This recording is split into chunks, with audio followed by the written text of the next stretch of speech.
Good morning, everyone, and welcome to the Keystone Agricultural Producers Summer Advisory Council meeting for July 27th. A rather chilly morning in Manitoba, but still the same kind of a nice sunny day, and should turn out to be a great day.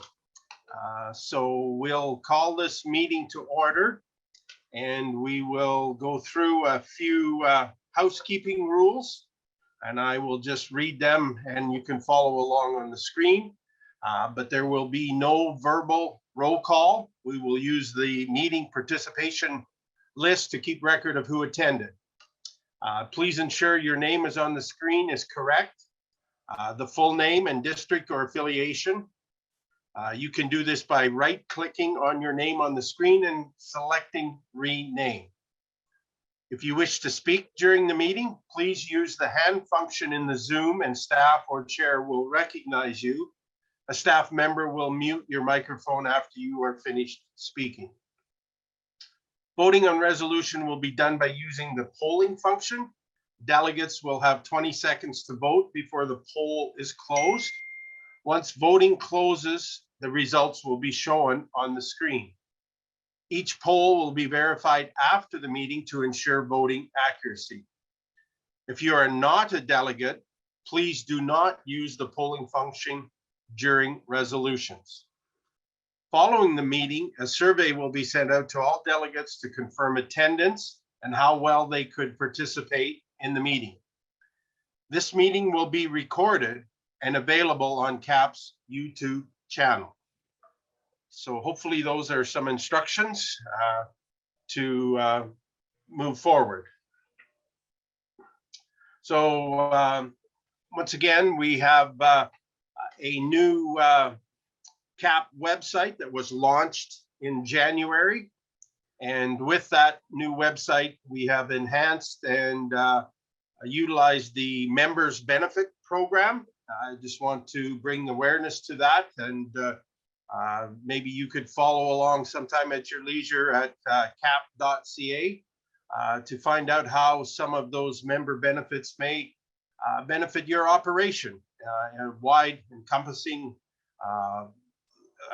level of member benefits are in there, from insurance to blue jeans to travel rates, and all kinds of different things are in our members benefit program. So I encourage you to follow along there. So with that, I will make some opening remarks here as we get along with our meeting. And once again, good morning, everyone. My name is Bill Campbell, for those of you who don't know me, and I am the president of Keystone Agricultural Producers. I want to thank you all for taking time to be here and being engaged in the grassroots activities of KAP through the Advisory Council. These meetings give us an opportunity as an organization to hear from a broad collection of farmers and commodity members on important issues facing us all, ensuring you are given a voice at the table and that your concerns are being advocated for. Today, you will hear from myself, as well as other members of KAP's board and staff, to get an update on how things are going at KAP in various areas of our organization. You will also hear from Cassandra Cotton from Fertilizer Canada to speak about the 4R Nutrient Stewardship Program. This year has been far different than last year when it comes to weather, as we have seen excessive amounts of moisture, as well as extreme heat and strong winds during seeding and spraying. The weather led to delays in seeding, with hundreds of thousands of acres remaining unseeded. While there was variability across the province with this impact, we know some areas like the Interlake were hit harder than others. There is some good news, however, as many producers are seeing substantial growth in their crops the past few weeks. While harvest is looking to be later than normal, farmers are remaining optimistic about crop yields. We are also seeing full dugouts for livestock and some strong forage production for the first cut over the summer, and optimism for a second cut. This year has been of particular importance for KAP's advocacy efforts with the Canadian Agriculture Partnership set to expire in 2023. This past year, we have been able to work closely with the Manitoba government and their new Minister of Agriculture, Derek Johnson. We have built a strong working relationship with him and his department. In the coming weeks, we will be announcing future plans with the department to amplify the voices of producers and commodity groups with the provincial government as they set policy and make important decisions affecting our sector. We have met with Minister Johnson numerous times and had an open dialogue about a variety of issues, namely the Ag Crown Lands Leasing Program and identifying priorities of producers for the next agriculture policy framework. We have also been working with Minister of Advanced Education, Skills and Immigration, Jan Reyes, on the Immigration Task Force and how we can find solutions to labor shortages in our sector and attract new talent to Manitoba. Just last week, I was pleased to be in Saskatoon to attend the FPT meeting of agriculture ministers from across Canada, alongside other members of our KAP team. We met with many of our colleagues from across the country to talk about ongoing and emerging issues in agriculture and to figure out how we can work together to build a strong sector that works for farmers and consumers. At the conclusion of these meetings, Minister of Agriculture from across Canada reached an agreement in principle for the next policy framework, the Sustainable Canadian Agriculture Partnership. I want to provide further details and our thoughts on what this means for Manitoba producers. The new funds of this agreement of $500 million, representing a 25% increase in cost shared funding, is good news and will directly support the efforts and initiatives to grow our sector. The increase in the agri-stability compensation rate from 70% to 80% is positive and a priority that KAP has been advocating for years. We have also been working along with provincial and federal partners to seek more timely, equitable, and accessible BRM programs to meet the adoption challenges while removing barriers for producers. KAP will continue to work with government to discuss the plan on how to meet climate targets. We do remain concerned with two areas that the federal government is discussing as part of their upcoming agricultural policy.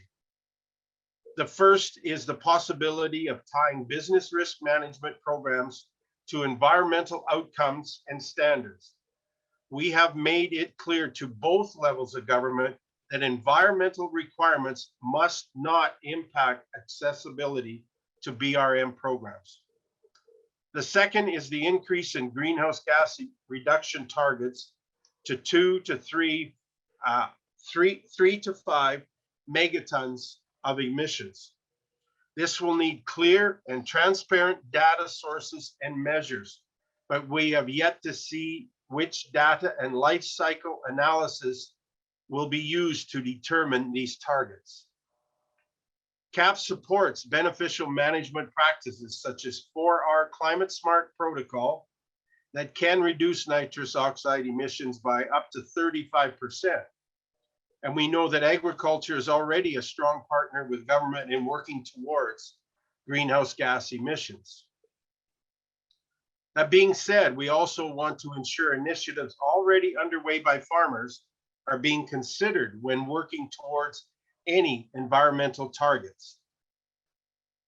The government must recognize efforts by farmers that have already been underway for many years to be stewards of the environment with a focus on sustainable farming.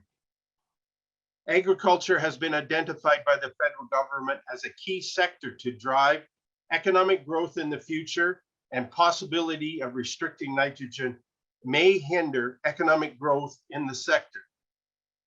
We must realize that agriculture in Canada contributes $135 billion of economic activity, or GDP, We also need to realize that the federal government announced a Barton report, which indicated agriculture is one of the areas of growth in this country, and set a target of $75 billion of exports. Agriculture exceeded that in 2021 with $82 billion in exports of agriculture and agri-food products. We must also be aware that 1 in 9 jobs in this country is related to agriculture and agri-food jobs. Very important economic factors to remember. We will continue to focus on our advocacy efforts on ensuring there is more research by government and industry groups to determine the impact a 30% reduction in nitrous oxide emissions would have on net farm income, crop yields, and whether this is a realistic and attainable. The agriculture value chain has faced many challenges regarding trade, supply chains, logistics, labor, and market access. As an organization, we are pleased these are being recognized as significant challenges that will require collaborative solutions. Additionally, labor continues to be a major priority throughout the agriculture value chain, and we will continue to work with the federal government on supporting their efforts with a national agriculture labor strategy and regulatory priorities. In closing, I want to thank everyone again for being here today, and I look forward to a positive meeting filled with robust discussion. These meetings are an important part of our grassroots organization and to understand the viewpoints from farmers from across our province. We are here to listen to delegates and ensure KAP continues to provide value to our members. And if there are any questions, maybe we could go through the raise the hand function on your screen, and our host will recognize and we can entertain a few questions.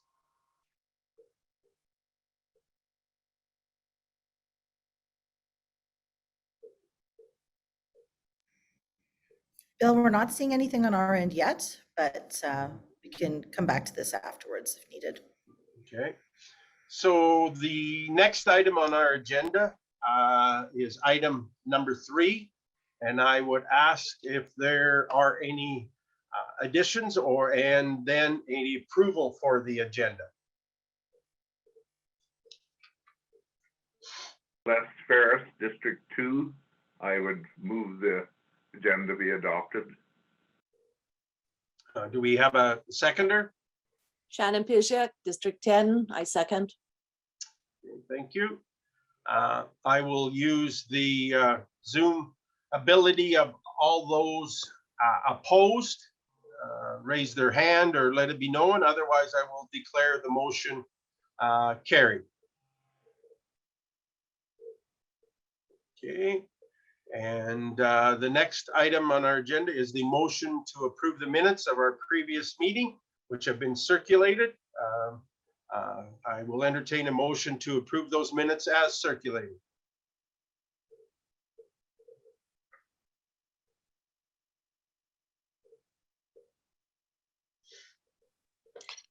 Kevin Stott will move.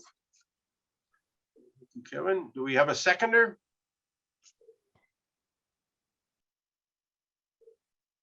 Linda Nielsen. Thank you, Linda.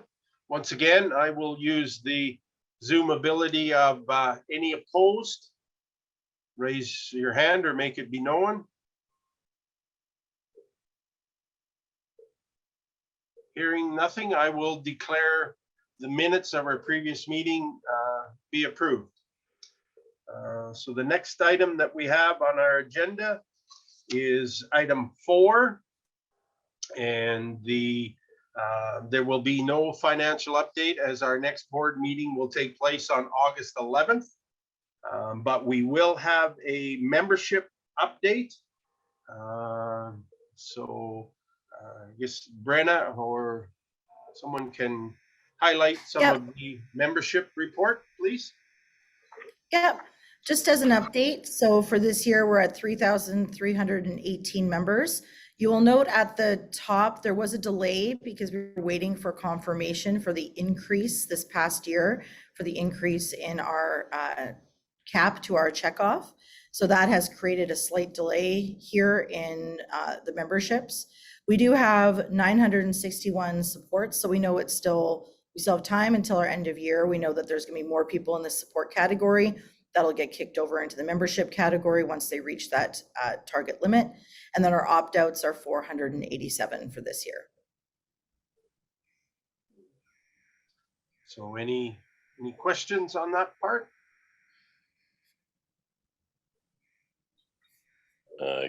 Kevin Scott, we're down 10%. Is that concerning? And has anyone started the process to approach, let's say, people like the hog board or the broiler layer boards to get more participation from those parties, seeing that we helped the layer board create their safety package? I wondered if they're promoting their producers to become a member. Bill, do you want me to take the question? Yep, go ahead, Brenna. Yeah, we actually have over 150 letters that are going out to designated purchasers as well as organizations like those that you have named. This is part of a bigger undertaking of our membership review with the board, Kevin. So this is part of that effort to build that stability for the organization.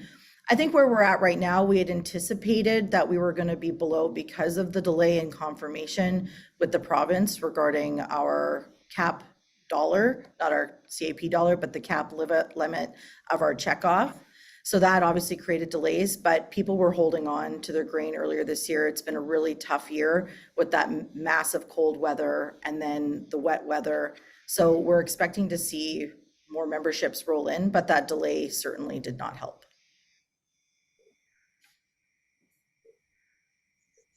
Okay, so any other questions on the membership report? So we will move on then to item number 5, which will be the general manager's report. And I'd ask Sorry, Brenna and her sorry, team. Bill, sorry, Oh. Bill, it's Shannon. I do have my hand raised. Okay, I was sorry. waiting. Thank you. Just wondering, I noticed that the opt-out is significantly higher. So 64 extras this year. Just wondering, do we do any exit questionnaires or phone calls with them as to why they opt out? Just a question. Yeah, we do actually. There is a form when you do opt out that they do fill out. And whether or not that producer shares that information or not is up to them. A lot of times it comes down to different reasons, whether they're seeing value is obviously a big question that we have, whether it just be personal choice that they pull check off from all organizations is definitely a consideration.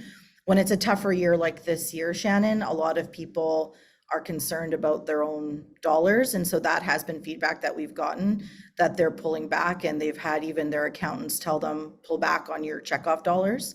So those are definitely considerations, particularly in years like this. And we saw that last year as well, that there was an increase in opt-outs because of the drought and other concerns. Thank you. You're welcome. Les Felch also has his hand up. I can't see, so we'll have to get one of our team members to be able to let us know. So Les. Yeah, Brenda. I guess Kevin has informed us that a one-time payment is not an option in the future for paying our memberships. Something about the way the legislation has been written or policy, something like that. But can we, in the future, find a way around it? Because there's lots of members that like to do the one-time membership payment at the beginning of the year. And Bill, oh, sorry, Les. It eliminates a lot of hassle on my side where we don't have to worry about being checked off at the elevator. Bill, I'll let you respond to this. Yeah, Les, that matter is being discussed at the board level, and we are with legal counsel to determine. We had the unfortunate part of canceling our June meeting, and so this will be primary discussion at our August meeting, and moving forward within all legalities of the Funding Act. So that matter is before the board to be discussed. My apologies, Bill, on that. Sorry. It's slipped and I didn't realize we were in camera with that. My apologies.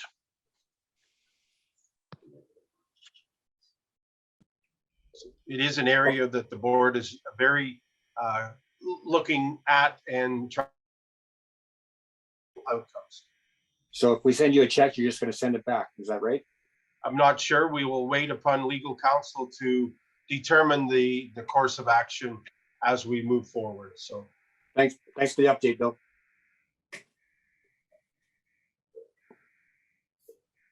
Well, hello, everyone. It's good to see everybody. I know it's been a really tough year and appreciate in these last few weeks here that are particularly busy with the delay in seating. We really appreciate your time today. So I'm just going to give a quick update. Most importantly, that we do have a new hire. So we do have Colin Hornby. He is our new manager of communications and stakeholder relations. So Colin, do you want to pop on and just say hello to our advisory council? Yeah, hi everybody. Just want to introduce myself. I may have spoken to some of you already. Just wanted to say hello, introduce myself, and it's nice to be here and looking forward to working with everybody. Thanks, Colin. We're looking forward to having you, and he's been here for about 4 weeks now, and it's flown by. There's been lots going on.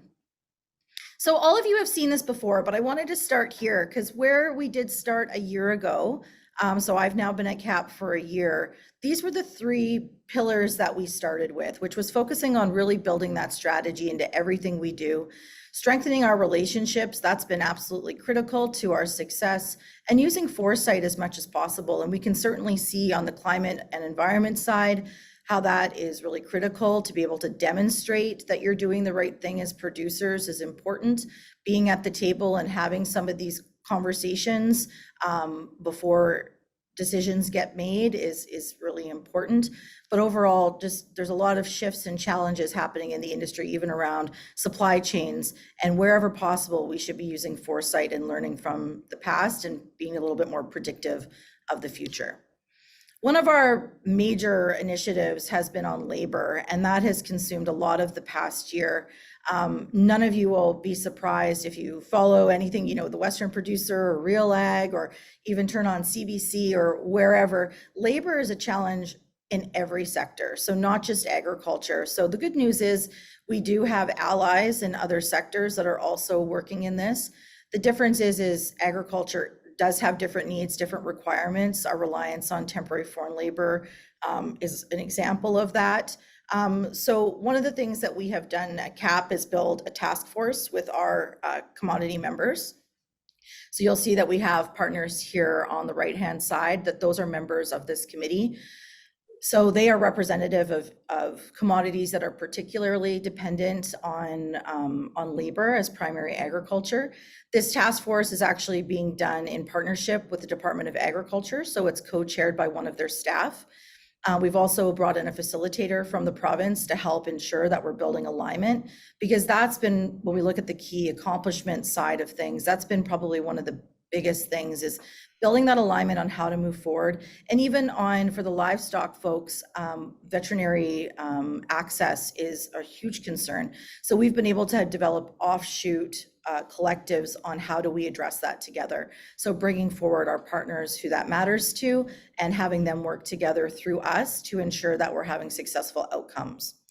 So I'm not going to read this out to you because I don't ever want to read to people, but I think the biggest takeaway is we are moving the needle provincially and federally. There is a lot of political will right now on labor. There is a national labor strategy that is being developed. We've been at the national level represented on a work task force for that. Here provincially, we have the Aspire project, so that has to do with sustainable protein. In order to have sustainable protein, you need to have a sustainable workforce. So that has been something that's been a very big focus for the province. And most importantly, immigration is a real challenge for producers, and that dependency of labor. We saw definite gaps in the immigration and temporary foreign labor, temporary foreign worker labor programs coming through COVID. There has been an advisory council that's been developed here in the province. As Bill had mentioned, that's John Rees and Raj Alcock are the two chairs of that. We've been working with them. They've also been doing 13 consultation sessions. Ourselves and also partners that are listed on the right-hand side have been participating in those sessions, which have been really great. The findings from that advisory council will be coming out in September, October, I believe, this year. And that information will also be shared federally for the labor strategy and the other regulatory modernization that's happening on the immigration side. So for next steps, we do need to complete a long-term strategy and gap analysis. This is critical to our future success in this area. This also helps avoid any duplication. We're also developing pilot programs that are really targeting some of the gap areas that we have already been able to recognize. So Indigenous engagement is critical, coming up with a partnership with the U of M, Red River College, and other stakeholders in primary ag with Indigenous communities is critical for all of us. Developing a career promotion program. There is a lot of unknowns about ag. A lot of people make assumptions if you didn't grow up on a farm, then you don't work in agriculture. So, I mean, someone like myself who didn't have a background in agriculture has been able to find a great career working in a great sector, great industry. So we need to help people find their way to ag. So that's a big part of it. Also a micro-credential program, that's what I already had mentioned. And then developing a partnership with Ag in the Classroom. That's been really great for us as an organization. There's a lot of answers even around the public trust side through Ag in the Classroom. That's important. Securing long-term funding for any labor initiatives is a big part of the labor task force and how we move forward in that. The engagement with the Immigration Council is going to continue. And overall, there's significant advocacy that's required, and we all need to be singing from the same songbook on this. The next element is Farm Safe Manitoba. You've already seen this at the last advisory that we talked about. Oh, if I can get everybody to mute themselves, that would be great. I think there's a couple people off mute. We are launching a new Farm Safe Manitoba program. We have engaged with an agency that specifically deals with producer communications. We know you're busy. We know that safety in general is a priority, but it's just another thing around your risk mitigation practices that you have to manage.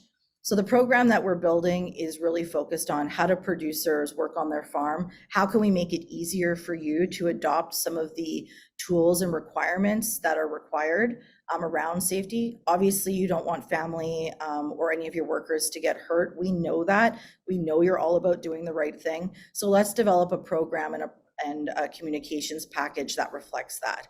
So we are working with all of our commodity members on that. This is important to those individuals. We know we need to bring along Manitoba Hydro, other associations, the Workers' Compensation Board. They all work on farm safety as well, but we are the ones that represent farmers and we understand how farmers work. So that is why it's critical that we bring them along. We actually have our Farm Safety Council meeting, the first one taking place next month. That is a requirement of our funding to ensure we have this council, but it also allows us to build that collaborative approach and make sure that we're reflecting the thoughts and feelings of the producers in which we're representing and bringing along those other stakeholders. So next steps, this is going to be talked about a little bit further with Colin, but we are developing a Farm Safety Hub website. There'll be downloadables on there, things that help make your job easier when you hire a new employee. You can just go to the website and download the resources needed to help ensure they know how to operate safety on your farm, just to support that onboarding with those new people or even with your existing staff. The development of a long-term strategy, that's going to be critical and part of the task of the Farm Safety Council.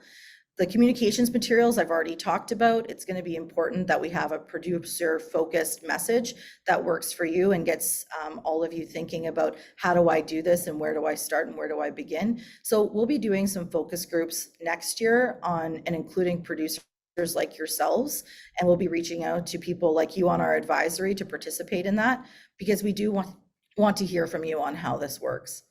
Our partnerships have been amazing on this initiative. Glenlee Research Station has been a long-term partner with KAP, and we're looking to integrate with them further. And so, having the safety training on site, obviously during COVID, those are things we weren't able to do, but we want to make sure that we're providing it in a time that makes sense for producers and make sure that those outcomes are applicable to you on your farm.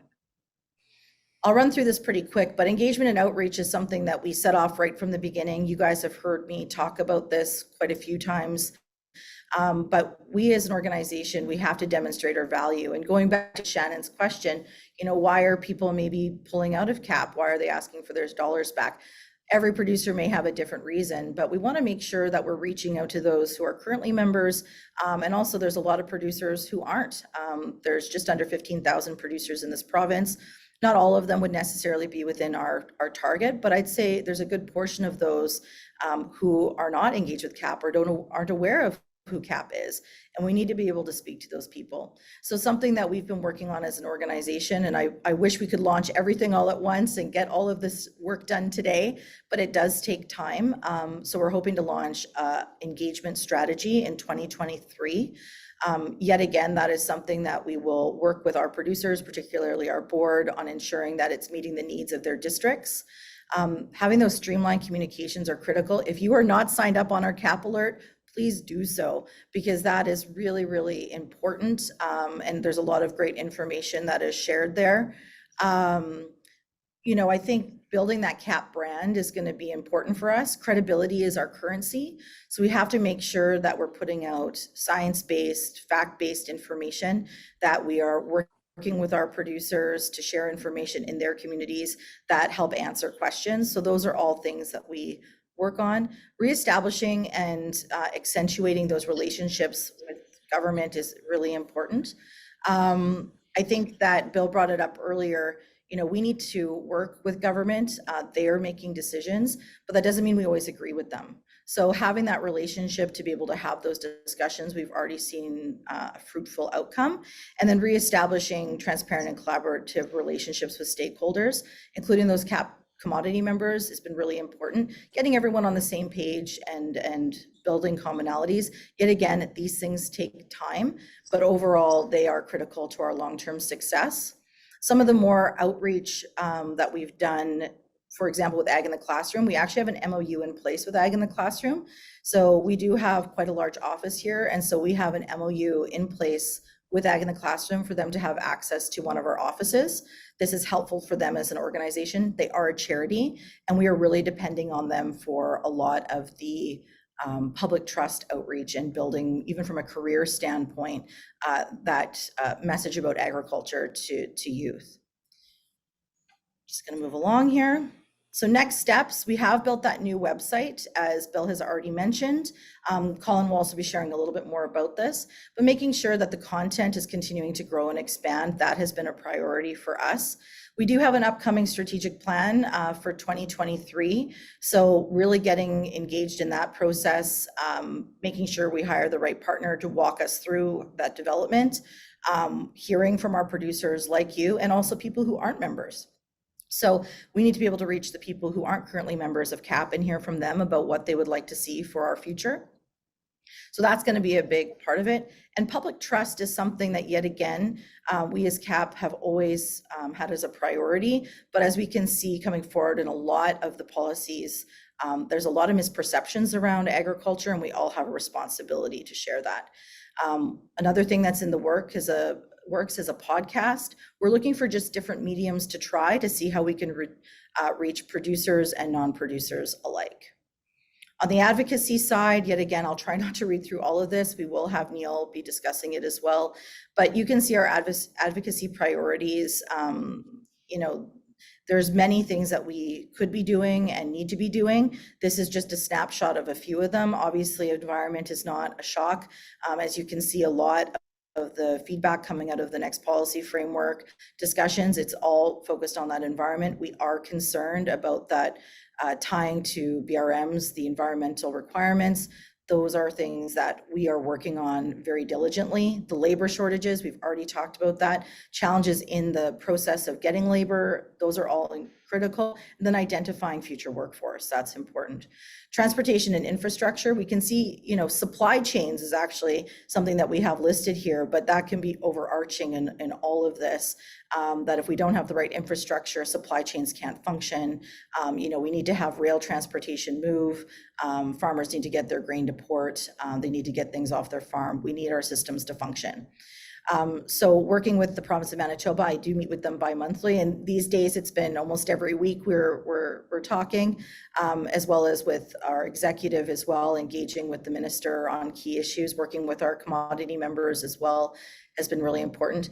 Behind every policy that we're working on or priority, we're making sure that we have a strategy that backs that.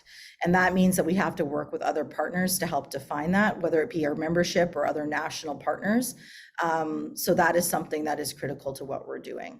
So overall, there's been a lot that's happening. We recognize the frustrations and concerns of people like you, the fertilizer prices, the grain contracts, Hay West, having access to feed, supply chain issues, the drought, the flood, accessing MASC programming, even things like front of package labeling has been something that has come up for beef and pork, and those are all issues that we have worked on.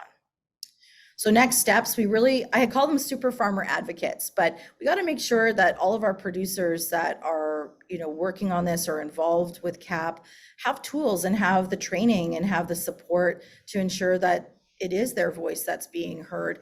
People like me can do a lot and can definitely have certain conversations, but we recognize that we need these super farmers like yourselves and the board around KAP to make sure that they have the tools, the training, and the investment from an organization like us to continue to advocate for all Manitoba producers. Expanding our support coalitions has been important. We've seen the success on farm safety. We've seen the success on labor. We would like to see that continue on other major issues. We are working on national issues. We're a part of other support coalitions, but what's important here in Manitoba and how can we bring others along? So we are updating our policy handbook. We're going to be working through our committees for that. A lot of work has gone into it and a lot of the work from people like you. So that'll be coming with our next round of committee meetings, is looking at that policy handbook and making sure that we're all feeling comfortable and confident with our positions. There's lots of regulatory modernization. Those are things that we have to continue to work on. We're in a very evolving environment as agriculture. This isn't new, but there's definitely, it seems like every week there is something new coming up. So we have to continue to work on that. Organizational alignment has been something that, when I look at myself, starting a year ago, has been critical. Stabilizing the KAP staffing, making sure everyone's roles are clear. Those things take time. Building that confidence and trust with staff is really, really important. Engaging with broad stakeholders, that's been really important. Making sure that we're demonstrating value of KAP to those people, and also re-examining what is our stakeholders looking for, what are our members looking for from KAP, and how can we be a part of the bigger agricultural activities that are going on. We do have a governance committee that has been formed. They will be meeting soon. Those are things that we didn't previously have. So I think the board is very proud that they're implementing some positive changes to help stabilize the organization and ensure that we're building that credibility and confidence in our membership. Overall, working on the roadmap, you guys are seeing an update of that roadmap that I had presented previously, and we're in a year in. We're really proud as a team, and you're part of that team. I know not everyone's always going to be happy. Not everyone is always going to feel that, we're taking care of their direct issue, but we are working diligently together. And there are a lot of successes we've seen over the past year. I've hoped I've highlighted a few of them, but we're looking forward to the next year going forward, preparing for our year end here for October 31st. There's a lot yet to do for this year, but we're continuing to grow and expand as an organization. So thank you. Neil, you're up. Thanks. Yeah, good morning, everyone. I'm Neil Van Overloop. I'm the policy analyst with KAP. I will give everyone a brief overview of what's been happening in the last few months. Back in April, we met with a consulting firm that was reaching out to a number of school divisions and other stakeholders to learn more about the current structure of education funding and how to improve of it. Your mic is a little unclear. You hear me now? Yeah, I can hear you loud and clear. How is that, Bill? Can you hear Neil?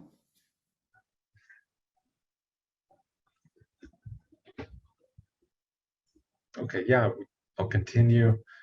We provided feedback on the education funding, and then they'll ultimately deliver that feedback to the provincial government.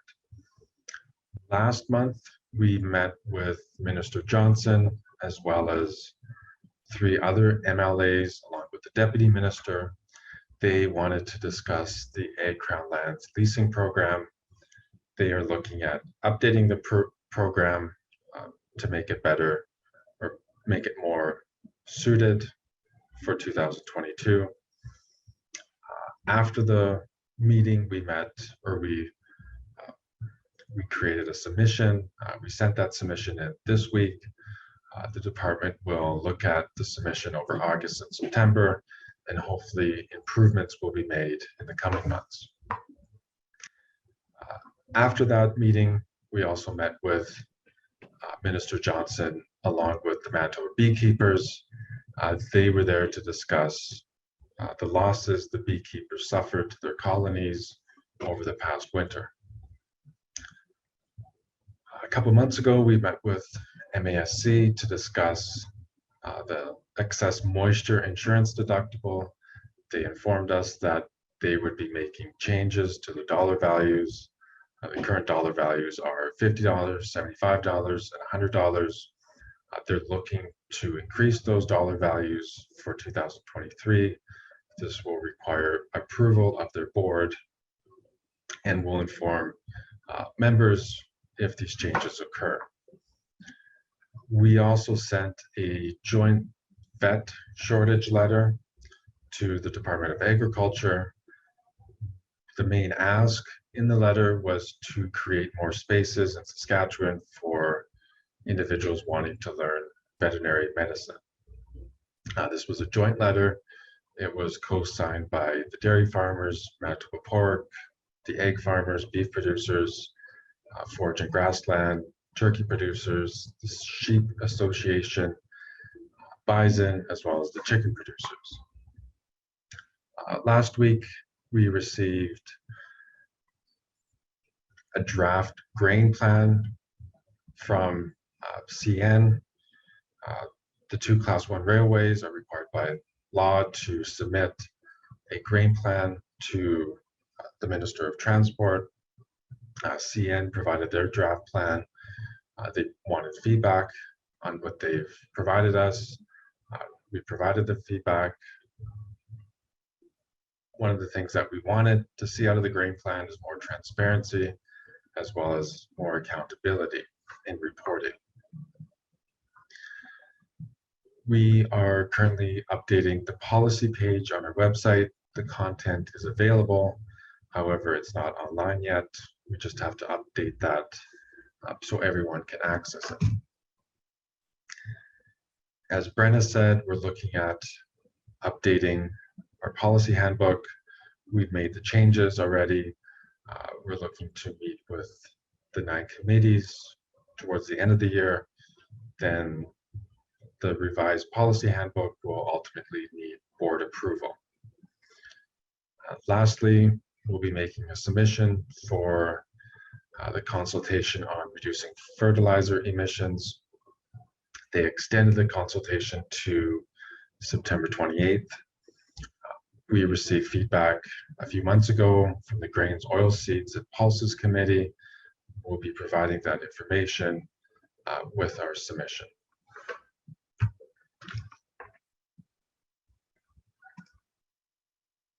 Thanks, Neil. We'll kick it over to Colin here for a quick update on communications. And our speaker, I think, has Cassandra joined us, Emily? Not quite yet. Okay, perfect. So we still have a couple minutes.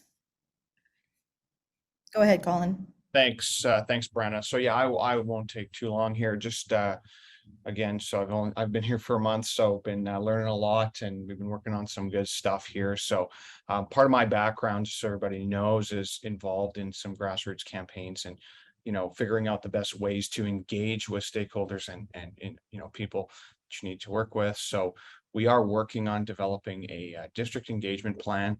So we've been looking at what are some ways that we can best engage with all of our districts all across the province, just to make sure that we're getting everybody's voices heard and we're aware of all the various issues, because some parts of the province have different issues that impact them or things that impact more than other areas. So that is going to be launched in January. So again, we're working on that right now. As well, we had a new website that launched in January.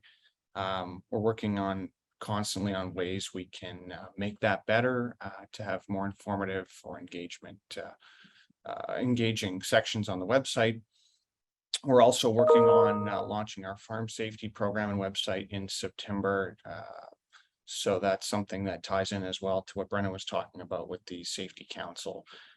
And we're working with an agency on that website and some tools and some messaging. And then as well, the next Farmer's Voice will be focused on farm safety. So you're going to see that as the overarching theme. So we're just working again on getting the specifics on the articles and what we're putting in that. And then I believe there was also the, so yeah, there's a look at the website. I'm sure you've all seen, but if not, go and take a look. And then there's also the micro site there which goes into all the benefits you have as members of KAP. So you do get some discounts, as you're probably aware, on various services, hotels, vehicle rentals, things like that, and then some insurance stuff through Hub as well. So I think that pretty much covers it. Brenna hit a lot of the stuff, so I'll pass it back over. Thanks, Colin. Yeah, we don't want to overly repeat ourselves, but wanted to definitely hit on a few key points. Make sure you sign up for the KAP alert, take a look at our website, and we're always happy to hear from you on information you'd like to see there. Kathy, do you want to talk about the environmental farm plan? We've already talked a lot about labor and farm safety, but this would be the last one that we'd want to provide an update on. Okay, so as you guys can see on your screen, there has been a delay with the rollout of the online EFP program. We had originally planned for a June launch, but that has been delayed. So we are looking now at the end of August for the launch of the new online EFP database. So yeah, that will fall. That will be able to, give the dairy producers, they'll have access in August to meet requirements for their industry. And as well, for people that are going to be working on the fall EFP workshops, they'll have access to the new online database at that time as well. So that's kind of just where that is standing right now. Thanks, Kathy. So Bill, we can pass it back to you.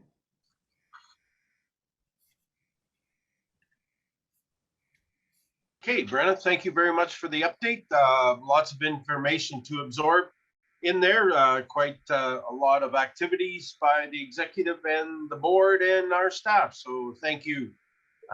So at this time, I would like to introduce Cassandra Cotton, representative from Fertilizer Canada, to make a presentation on the 4R Nutrient Stewardship Program. So with that, Cassandra, go ahead.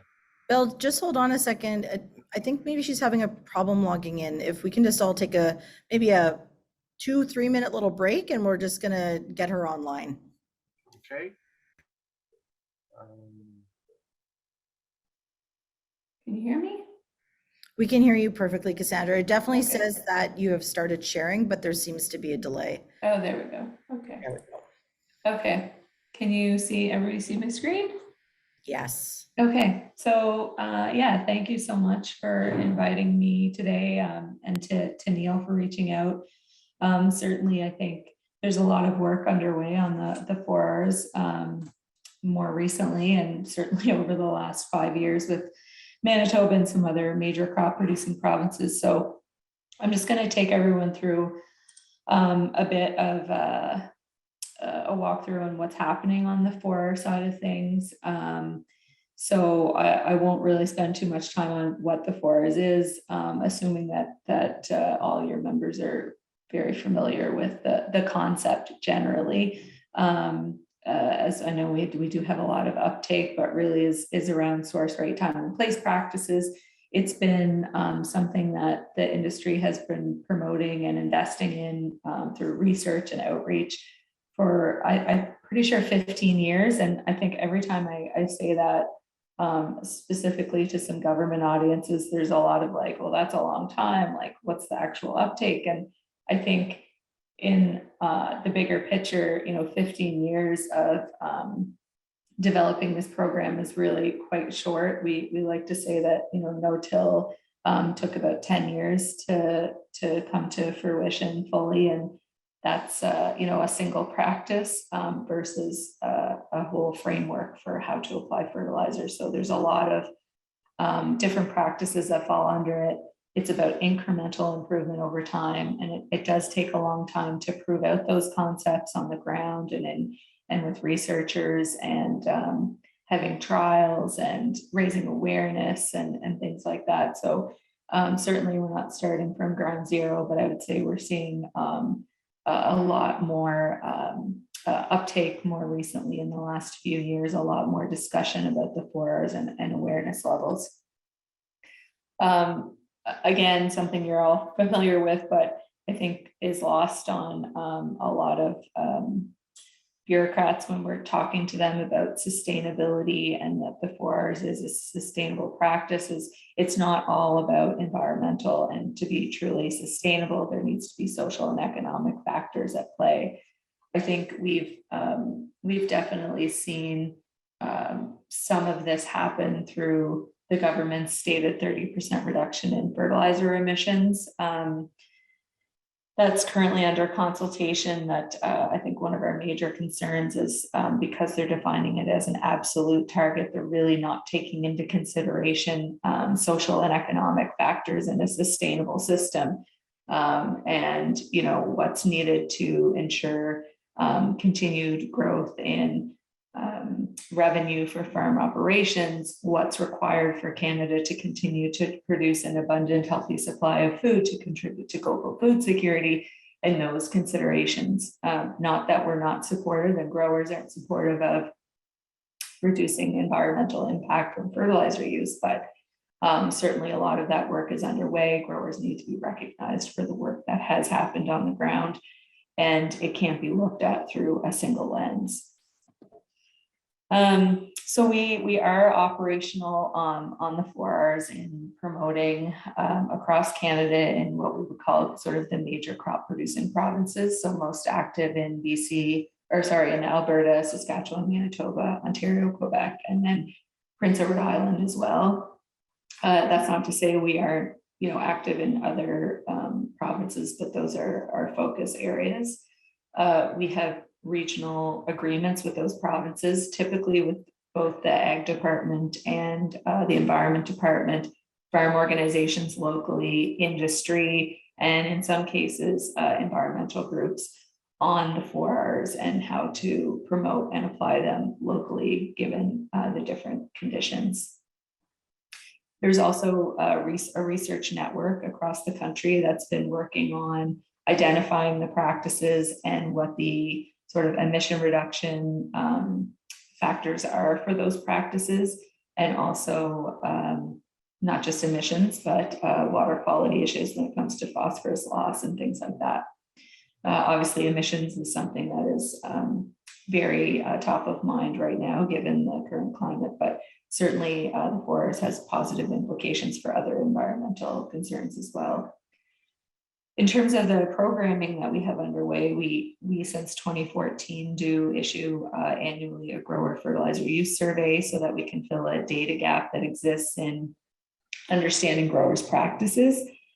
Canada at a federal level collects data, excuse me, but it's mostly on fertilizer sales and use. and through the FEM survey and other components, but there's no actual data that's collected federally on how farmers apply their fertilizer. So we do that in partnership with some other groups. And then we also have a 4R agri retail or CCA designation program, and I'll get into that a little bit. So, after coming together and creating the framework of 4Rs, getting the research behind the practices, identifying the practices, we started to get the question, okay, there's wide scale acknowledgement that this is a good practice, but from a CCA perspective or grower perspective, how do we define an acre? What's in, what's out? And so we did start to look at, okay, how can we better help provide guidance to growers and their agronomists on what those practices are and how we define an acre. So we did develop guidance tables in different regions. They go from a basic level to intermediate to advanced. Like I said, it's all about incremental improvement over time. You can't, you're not supposed to go from non-4R practices into advanced in one shot. It's about finding the practices that work for your farm over time are bringing you a return on your investment and making those improvements. We have those practices identified for what we would call major, cash crops and important rotations for the prairies, Ontario, and Atlantic Canada. Some caveats: it's limited right now to nitrogen and phosphorus application, not the other products that go on the field, although that's something that we could expand it out to as more research becomes available and field trials and things like that. But certainly if you're applying these practices to those products, much of it applies to other rotations, other crops, and other products. And currently the practices do not cover manure use yet, even though we do recognize that that's a common practice. Certainly, I think in southern Manitoba and certainly in Ontario, we currently don't have that included, but is something that we'll be working towards. So when I say it goes from a basic, intermediate to advanced, those practices, we say at a basic level are generally consistent with the 4 principles, and generally we would say take a shorter time to adopt, and that we have a higher level of adoption across Canada that we can see through our grower fertilizer use survey. So initially I would say in the 50% area nationally, but likely higher than that. And those practices typically are much more low cost in terms of capital investment that's required on the part of the grower. Intermediately, that you're transitioning into getting into the more advanced practices, and those adoption rates typically take a little bit longer, and so involve investment as well in some new technology. And then fully compliant advanced practices or best in class across the board take obviously longer, and we have lower adoption rates. Again, moving from a basic to advanced, and each of these areas, so it's more about holistically how are you implementing those, moving from, for example, at a basic level, really defining those higher risk timing and placement opportunities versus moving towards timing that matches the crop uptake, or moving towards more efficient placement of products like banding or EEFs and things like that. So those are the sort of practices that it includes. This is just an example of a rotation for the Canadian prairies without manure, and it's a prairie and boreal plains ecozone. So this is just sort of an example at a basic level of how we would define a 4 acre for that climatic condition with those rotations for nitrogen. The guidance tables, which I'll send the link over to Neil, and he can provide them to the group as well. But essentially, we do that as well for intermediate and advanced level. So you can see how you move up the ladder, so to speak. And then also on the phosphorus side, we do the same thing. There's also some resources available for Manitoba specifically and other provinces around what a 4R plan looks like. So there's a planning guide that growers can use with their certified crop advisors for how they can keep track of their 4R plans and what would be required to enter in there. So there's one very specific to Manitoba. And then we also have some online learning in terms of education. There's a essentials kind of short course. It's about 30 minutes on our e-learning platform. And then we have a bigger 3-part course, which all offers CEU credits to CCAs. The 3-part course is required by CCA agronomists who are signing off on those 4R plans. And I'll speak to that in a minute, but we also have a Manitoba specific course that is available. I think when I last looked at the numbers between these courses, we had about 100 people who have taken the course in Manitoba specifically to date, and that includes growers and mostly certified crop advisors. And also in the prairies, the CCA board has a 4R nutrient management specialty certification. And in Western Canada, we have 28 CCAs that are certified under that with the board, and 9 specifically in Manitoba. So there's definitely room to promote those even further. The designation program is meant to be for either retail companies or independent CCAs for providing verification. So even though we know through some of our surveying and talking with growers that a lot of these practices are being implemented, they're not being accounted for anywhere. So the designation program was developed to support that. So essentially, as CCA becomes designated through our process, they need to be in good standing as a CCA. They take specific training. They need a certificate. They sign an attestation saying that they're trained and able to sign off on plans. Then the retail facility or the independent CCA becomes a designated agronomist facility. The grower and the agri-retailer can develop a plan together. It's completely voluntary. We provide those resources to make sure that they're consistent with the BMP guidance tables and really lean on the credibility of the CCA to sign off on those plans for what's appropriate for that given farmer. And then acres, crop, and eco district are filed into a registry aggregate with us. Completely no proprietary information is provided, so that we can communicate on a national scale and regionally about how many acres are currently verified through 4R CCA in Canada. The other kind of program or data point that we have is through, like I said, our fertilizer use survey. We've been collecting data on that since 2014, and we've added crops and regions since that time.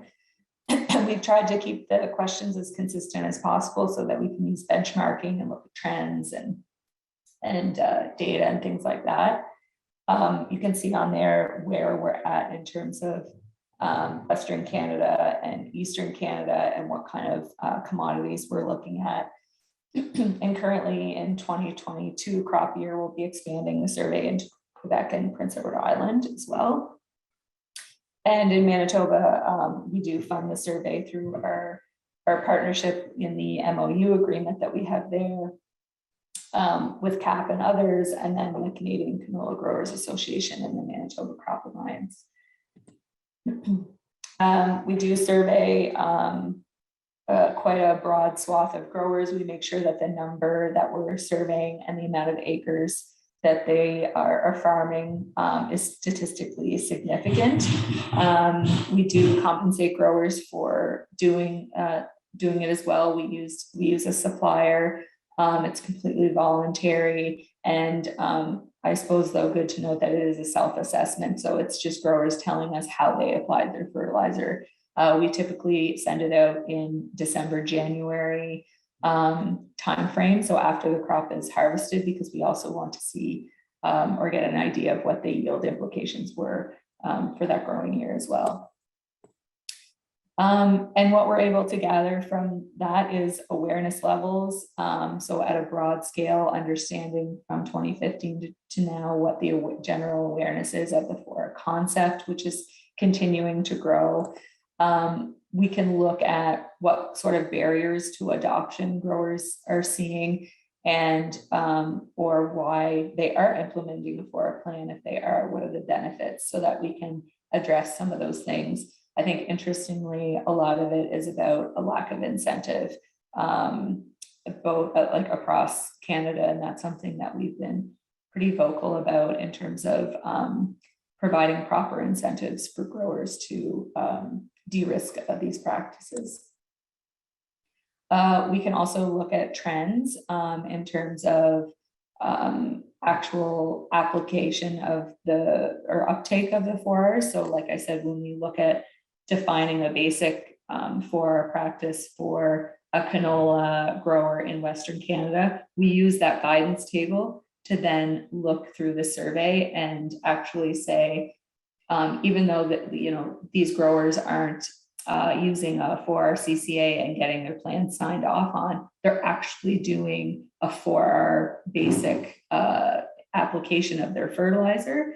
So we're able to say that while, you know, 10% of growers or 5% in Canada are actually have a 4R plan in place formally with sign off, 50% of canola growers in Western Canada are following a basic 4R principles and how we would define an acre, and how that's increasing over time, as an example. We can look at specific practices too around source, rate, time, and place, and pull them out to say, you know, for canola or spring wheat or whatever it might be, you know, what are they using in terms of soil testing? Are they soil testing? Are they soil testing annually? How are they determining their rates? Are they banding, or are they broadcasting, or are they doing seed banding with seed placing? Those kinds of things, so we can get an idea of how the fertilizer is being applied and use that in our messaging as well. And then areas for improvement as well. So not just what we're doing well, but where are the communication gaps? Where can we fill that? And I'm sure you've seen, I know with Canola Council, they've been really vocal with a campaign on improvements in soil sampling, and wanting to see that number grow. It's been pretty consistent, kind of flatlined over the last 5 years or so. And then just, you know, we can also get really granular. I won't go into all the details, but in terms of, you know, source, rate, time, and place, if we're, for example, just going to look at spring wheat and Manitoba, in Western Canada, we can say that the majority of nitrogen is applied in the spring at planting. There's definitely been an increase in, urea application over the last 5 years, and an increase in ESN and Super U and those other products. Certainly increase in use of stabilizers, and you can see with Manitoba, there's been, I'd say, a significant increase there as well. So we can get into the provinces outside of Western Canada. And again, just looking at trends in the fertilizer program, just even looking at whether or not growers are applying the same program for fertilizer on all their fields, or if they're tailoring it per field. So if they're doing variable rate and things like that, we can see trend lines there as well, and not just within Western Canada or globally, nationally, but we can look down into the provinces as well. So we do have a strategic goal as Fertilizer Canada for validating acres and actually getting numbers to uptake. So we have a 15 million acre goal of validating acres through the designation program by 2025 and 30 million acres counted under our survey. And as of 2021, so we'll count the 2022 growing season this winter, we're about halfway to the verified acre goal. And you can see there's about 1.3 million acres of those verified in Manitoba. And for the survey, we're almost at our goal for what growers are actually telling us that they are doing, even if they're not working for a CCA. So we know there's room to improve that 6 million number. And just a little piece on Manitoba specifically, about 11%, I believe, is what that number represents of Manitoba's crop acres are under that verified designation program. Great start, something we can definitely improve on over time. We do have about 57 designated agronomists who are providing that advice to growers, specifically in the 4Rs, and making those plans. And through the survey, again, we can say things about Manitoba growers generally through all those crop rotations that are working to implement 4Rs. If we're looking at something like right rate, 80% of growers are soil sampling their fields. They're recommended 1 to 3 years, and that's through the most recent survey results that we had. So there's, I think, a really great story to tell about what growers are already doing on the ground to address GHG reductions or phosphorus loss while improving their own bottom line. I just have, I think, 2 more slides left, and then I'll definitely open it up to questions. I hope I'm not going over on time. Just wanted to make a quick comment on the federal government's 30% emission reduction initiative that they announced back in December of 2021, and it's been a bit of a process getting to the consultation discussion document that was released and is due for comment at the end of August. We're working away on a 4R study to look at what's possible, but certainly, the government has indicated that they still are sticking to this defined as an absolute emission reduction target, which is disappointing to see. We're continuing to push for an intensity-based approach, especially given our need to grow our export markets to help feed the world in the current environment that we're in. That we want to make sure that things remain voluntary and actually incentivize growers in the 4Rs, that we're utilizing the CCA community that Canada is well known for and has a great reputation on. I think there's been some concerns about the off-CAP fund that the government released some funds towards action on this initiative. Hopefully that program, will be well received, but certainly it is but a drop in the bucket in terms of building capacity for farmers to continue to be rewarded for adopting these practices, especially in the short term. I think certainly for some of those more advanced practices, there's pretty large investment that's required on the part of the grower. And certainly, while we have lots of uptake with the 4Rs across Canada, we want to see recognition of those early adopters and not have growers punished for the work that they've already done towards emission reduction in Canada.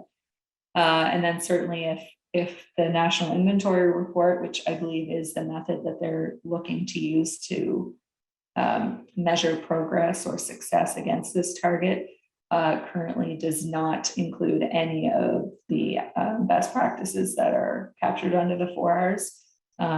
And that will need to be accounted for or resolved. If you're in the area, I know this is very short notice, but we are doing with the Manitoba government and some researchers, they're hosting a 4R nitrogen management field tour on the 29th in Manitou. It should be I think an interesting session. There are some CCA credits available for that. I can send a link as well to the group after this if you're interested in registering. And later this fall in September, we are going to host a statistics workshop with some industry experts, as well as trying to get Stats Canada and Environment Canada and Ag Canada all in the same room to talk about the National Inventory Report, what steps we can do to improve that, and opportunities for data collection that actually provide value back to the farmer and give us what we need in terms of reporting. So that'll be, the September registration is open for that. It's virtual, so lots of attendance is welcome on that. And I believe that's all I have. Again, I can send out links to those guidance documents, the fertilizer use survey report, and any of those events, should you want to participate in that.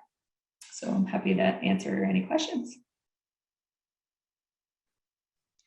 Well, thank you very much, Cassandra. Hopefully there are some questions here moving forward. If anybody would raise their hand and ask a question. Certainly is a topic of great discussion in recent moments. I see Linda has her hand up, so go ahead, Linda. Hi there. Great presentation, Cassandra. Thank you. I'm just curious on the 11% of the Manitoba growers that use the 4R nutrient. How many people took that survey? Do you know? I don't think I did. I'm just curious on that, on that number. Yeah, so the 11% number is those growers that are actually working with a CCA that's designated in the 4Rs and is doing a plan with them. So that's separate from the survey. So that 11% is like validated acres that are reported into Fertilizer Canada, and they're like aggregated, and we report on that. The for Manitoba on the survey, I might have to get back to you on how many growers in Manitoba. I think, did I have for scope? I don't have it broken down by Western Canada. I don't have it broken down by Western Canada, so I'd have to get you the numbers, but it's 500 canola growers and 500 wheat growers in Western Canada. And I can't tell you off the top how many is, Yeah, because that's, like, I'm just saying that number is very, very low, right? 500 growers of all of Western Canada. Because I personally think it's a lot lower, you know, but that's just like, you know, it's a lot. Sorry, a lot lower. What's a lot lower? Well, I think that there's a lot less than that 54. Well, I guess that 54% of the canola growers in Western Canada are using the 4R nutrient, but that's only based on 500 growers, right? So the 54% of Manitoba growers, that's those that are. I thought that was the canola growers in Western Canada. Maybe I'm wrong.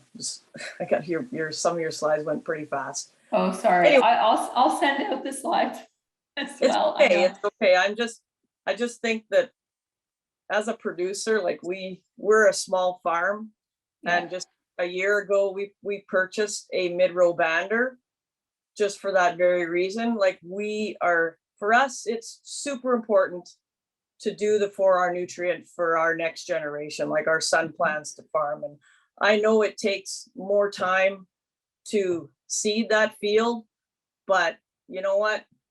Going forward, this is what we have to do. And so we spent the extra money, and I'm glad that we do it now. So, and I just talking to guys, I think that I don't think there's enough farmers that do it, but I get it. It's a time. So anyway, just my opinion, and I guess I'm hoping that we can get more accurate numbers, maybe more guys to take the survey. That's all. Yeah, that 54% is canola growers in Western Canada total. Again, I guess I would say that's self-reported, so it's not valid. You know, that's they believe. We need to get the validated numbers. Yeah. Okay. Thank you. Maybe we could move on to Charles then. and have his question. And like, we have a lineup of some questions here. So Sorry. Yeah, thank you, Bill, and thank you for the presentation, Cassandra. Just wondering, is that those survey questions and the responses, is that available on your website, or just if somebody wanted to go look at that and see how things have changed since 2014 or whenever it was that the survey started? Yeah, so it is available on our website. We are releasing the 2022 results, 2022 results in a few weeks. So I'll make sure to send that over.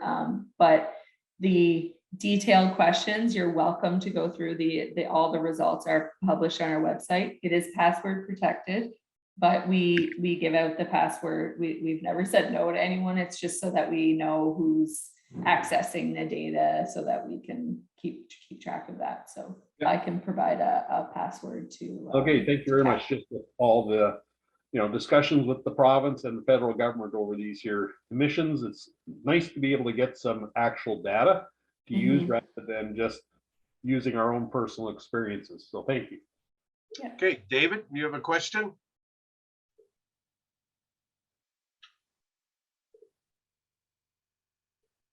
Hi. Certainly, I agree that the 4 Rs is a good first step, but the ultimate goal is a 2050 goal of net zero. And you can't make fossil fuel-based fertilizers so efficient that they go away. So can you comment on what kind of research and strategies that Fertilizer Canada is making so that we can eliminate fossil fuel-based fertilizers completely?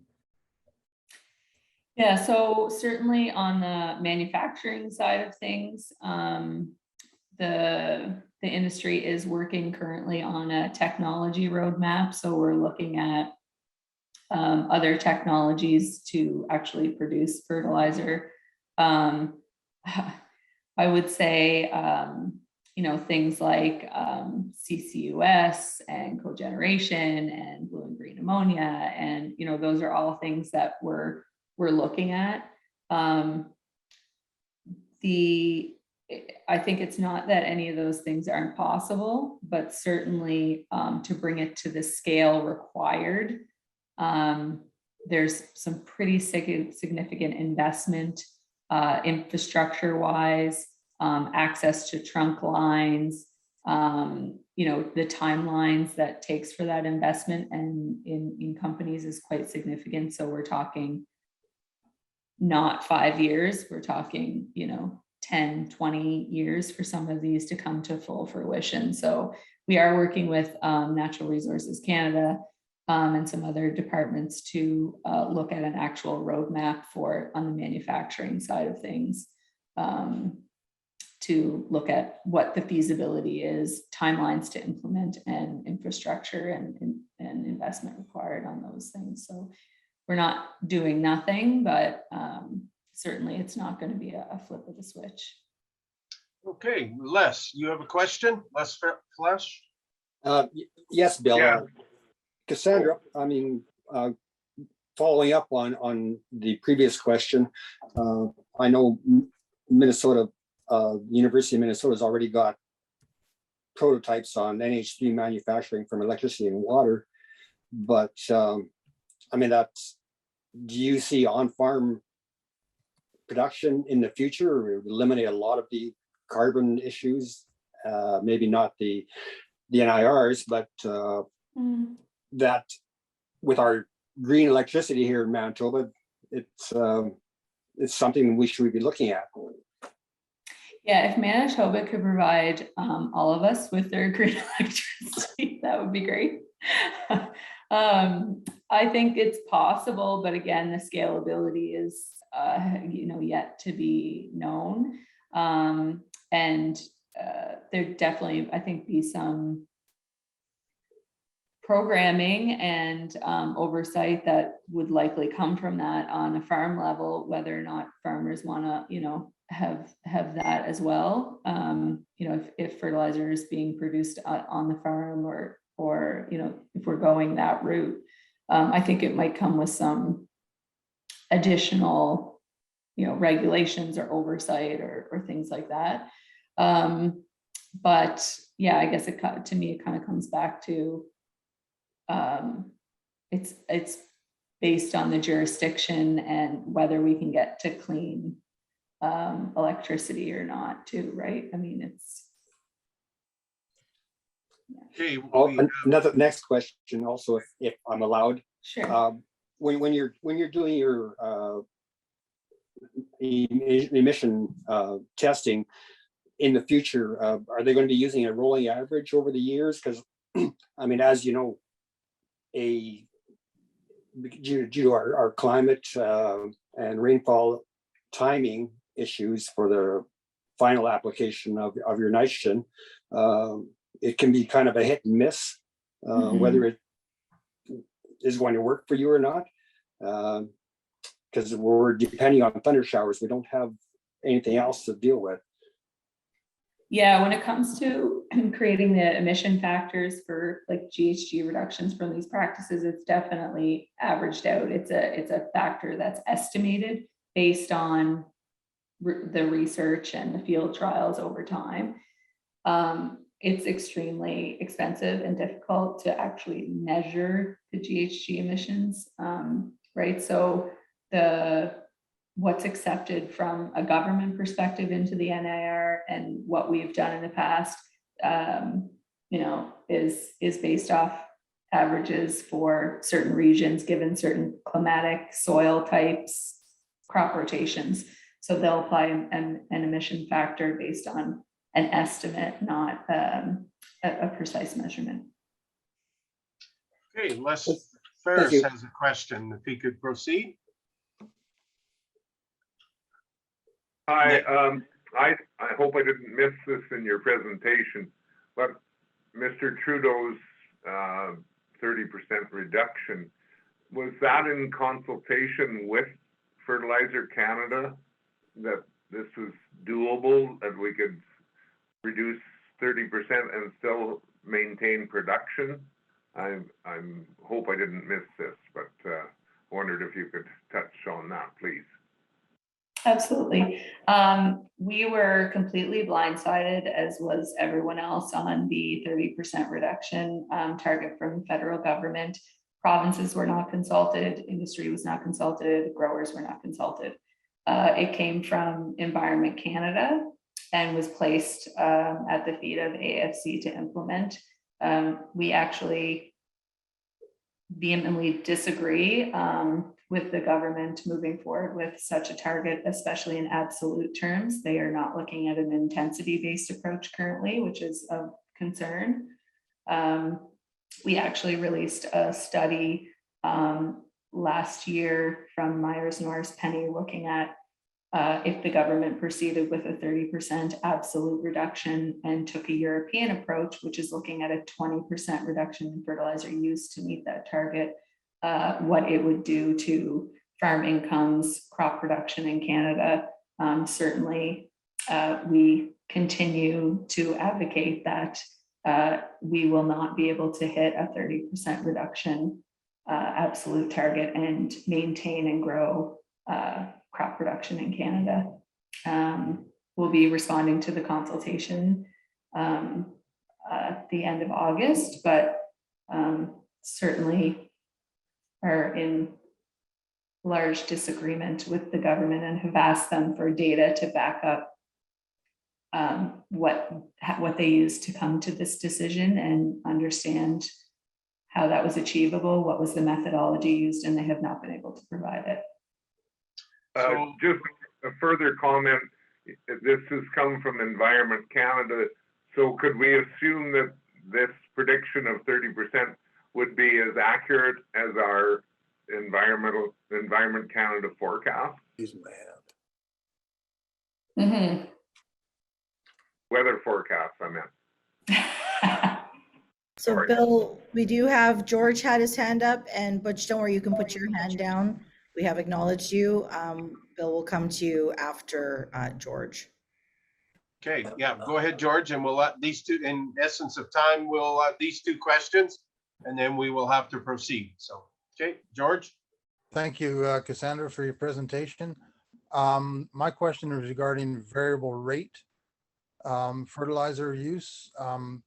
I started using variable rate on nitrogen on one section of land in 2016. It's expensive to do grid sampling and zone soil testing every 2 years, but I've found probably I've reduced my nitrogen fertilizer use by 10%, possibly even 15 in a couple of, if I have to start reducing 30% from 2020, I'm hooked. I've already, it's definitely not reducing my fertilizer use by 30, but it's expensive to do. It's expensive to get the equipment to allow your rates to match the zones, but it does work and it does reduce fertilizer use. I've talked to neighbors who do it with nitrogen and phosphate, and the results are very encouraging. Does Fertilizer Canada recognize or have any data on variable rate fertilizer application and how it can reduce fertilizer use to help meet some of these targets? Yeah, so we are coming out with a study, a 4-hour study looking at regional scenarios for some of those practices, including variable rate. I think generally, I think I think it was pretty similar. I think the assumption we made is utilizing variable rate could reduce by 10%. So pretty similar, I think, to what you're experiencing on your farm. So we do have, I think, quite a bit of data and scenarios that highlight that. And then we applied what the emission reduction would be to that and what the cost would be. And I think that's, like you're saying, an important part too, is understanding what the cost is to a farmer to adopt these practices and what the contribution margin is. So what's the return on investment back to the grower for those practices. Just to say too, that the 30% emission reduction, I mean, it's not per farmer, you know what I mean? So it's not expected that every farmer is going to reduce their emissions by 30%, but that it's a national goal. But I just think that generally speaking, it's not, I think it would be equally irresponsible to come out and say that we're going to have a target to increase fertilizer use by 30%, equally to reducing it. It's not about that. I think it's you know, there's some skeptics, I'm sure, out there about, well, this is the fertilizer industry. Of course, they don't want to, you know, reduce use. They want to, you know, grow their profits and those kinds of things. But I mean, we've invested for 15 years in the 4-hour program to serve our grower customers, to give them the best return on investment for their fertilizer products. There's no, you know, malicious thing behind this. It's science-based.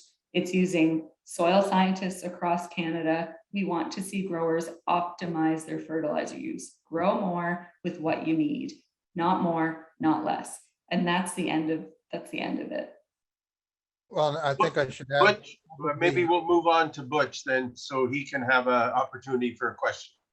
Well, thank you very much, Mr. Chairman. I appreciate very much all the environmental information that we had today, but we had a District 3 meeting the other day. You know what the uppermost mind is on people's regarding fertilizer is the cost. And we really think, I want to know what Fertilizer Canada is doing to prevent the companies from gouging us on fertilizer prices. We don't believe for 1 minute that it has to do with supply chain and all that stuff. We think we are just being gouged with fertilizer prices. And what is the Fertilizer Canada doing about that? So Fertilizer Canada doesn't, unfortunately, you're not going to like my answer, but we, for competitive reasons, can't comment on fertilizer prices because we represent different members across Canada. So for competitive reasons, I'm unable to comment on that outside of saying, I mean, it's quite clear from a geopolitical perspective what's happening.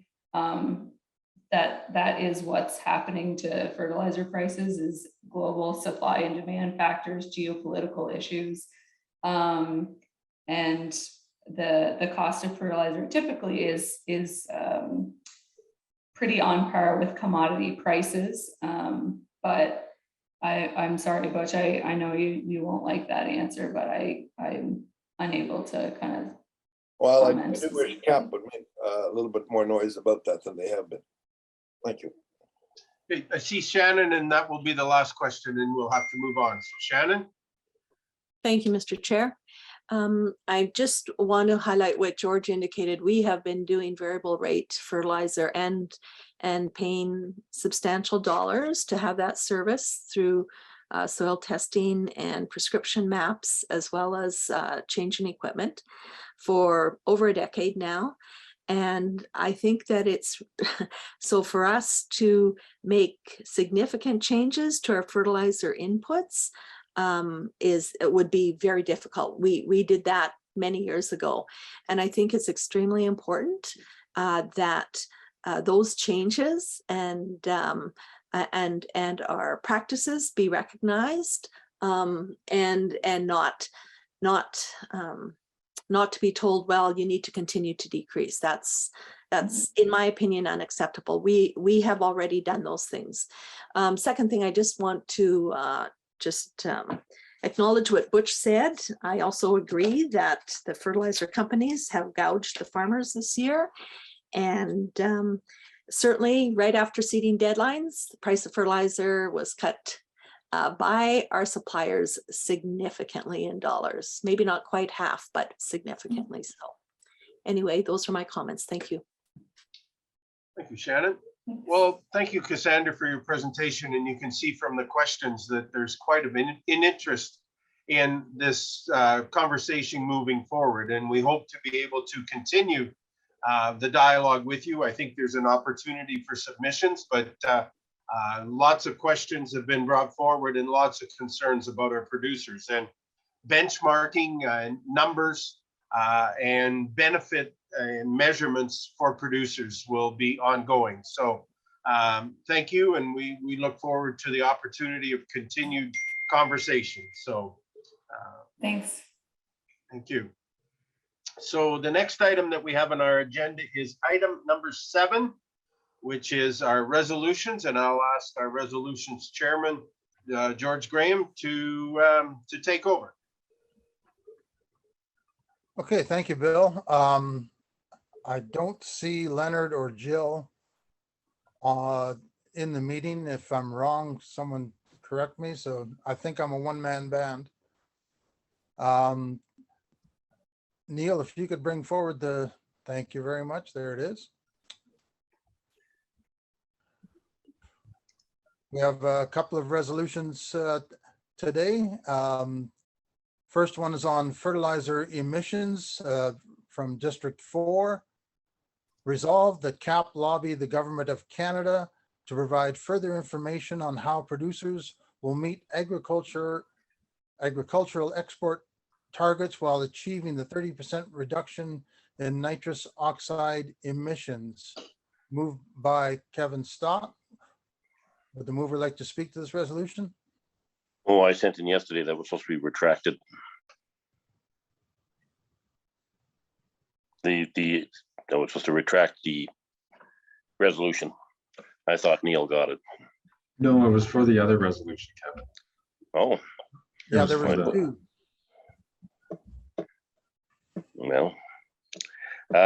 Well, Cassandra spoke to some of this. I mean, just to understand better how we're supposed to achieve these levels and achieve the level of crops that we're supposed to get and reduce our fertilizer. And she did speak to it somewhat.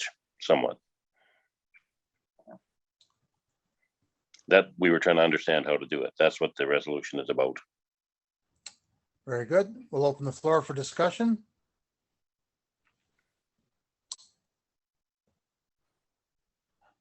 I'm gonna have to rely on Neil to let me know if there's any hands up. David Rourke has his hand up, George. Okay, go ahead, David. Yeah, I would support that motion. I think we do need to know what all the alternatives are, not just trying to figure out how to do the 4Rs.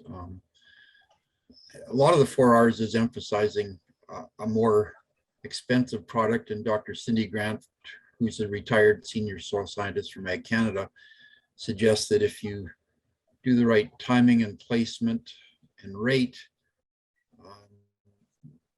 a lot of the regular sources are more than adequate. So we need to be careful we don't go down the wrong road of just using expensive fertilizers and thinking that we're doing something much better than we are. Plus all the other alternatives. I listed some of them on the chat. Thanks. Thanks, David. Chuck has his hand up, George. Go ahead, Chuck. Thank you, Mike. Can you hear me now?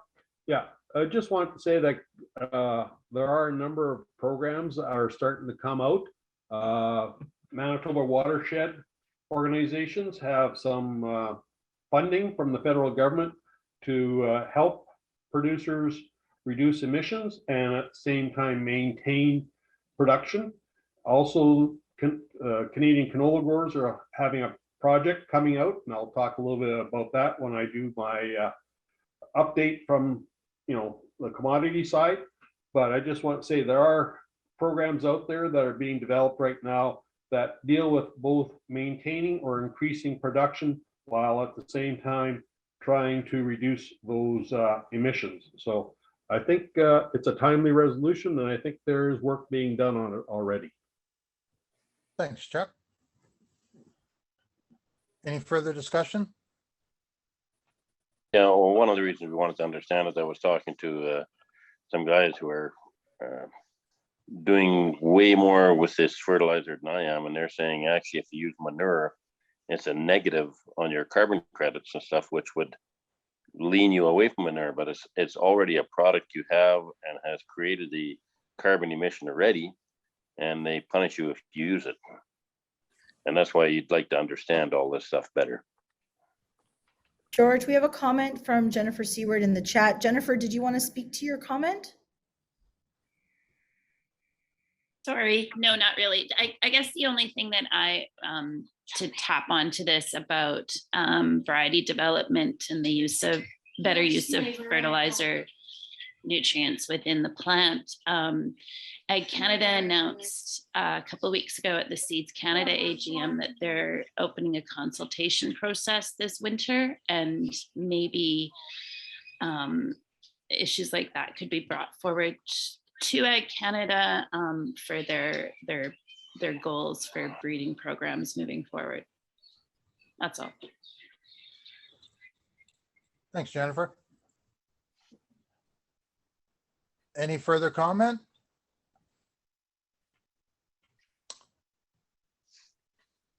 Hearing none, we'll call for the question. All those in favor?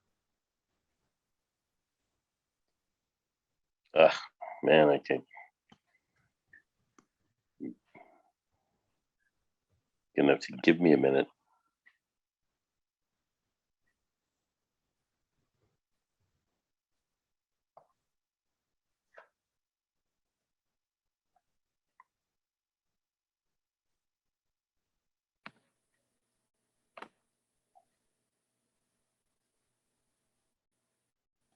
We'll just give us a few seconds here to tabulate the results.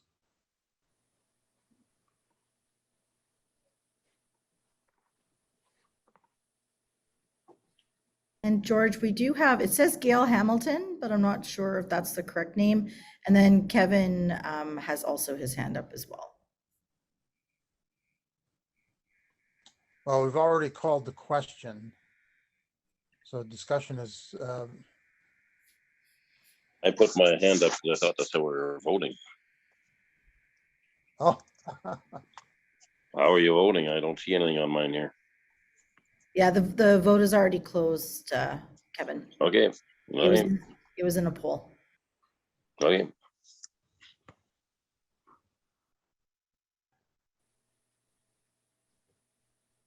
George, are we sharing results here? I'm not sure. The results should be shared. Just hold on a second. Here we go. We do always have to double check, but I think it's clear, George, that we don't have to do that in this case. We'll declare that that resolution carried.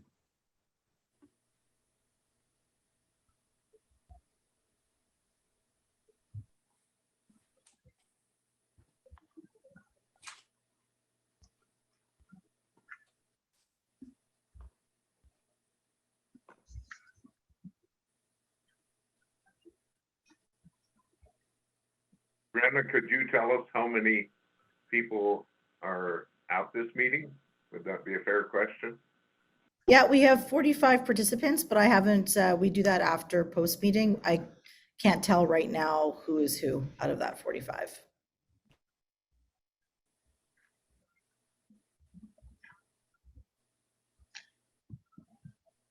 Brenda, can you hear me? It's Brenna. Oh, sorry. Les Belge. Like previous meetings, the voting came automatically on screen. You didn't have to hunt for it.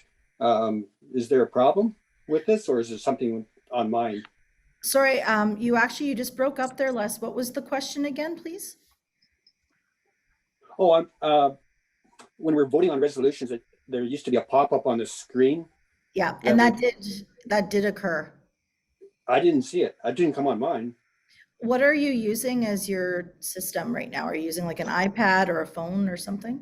I've got it on both. I've got it on my iPad and my other computer.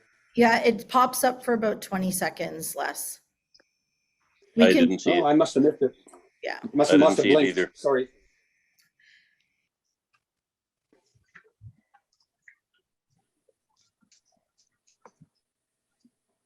Brenna, I never seen it either. Yeah, noted, Kevin.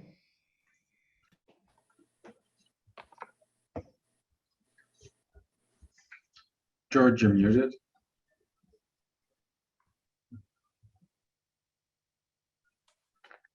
Sorry, I was muted. This is a late resolution from Clean Farms Recycling Program from District 3.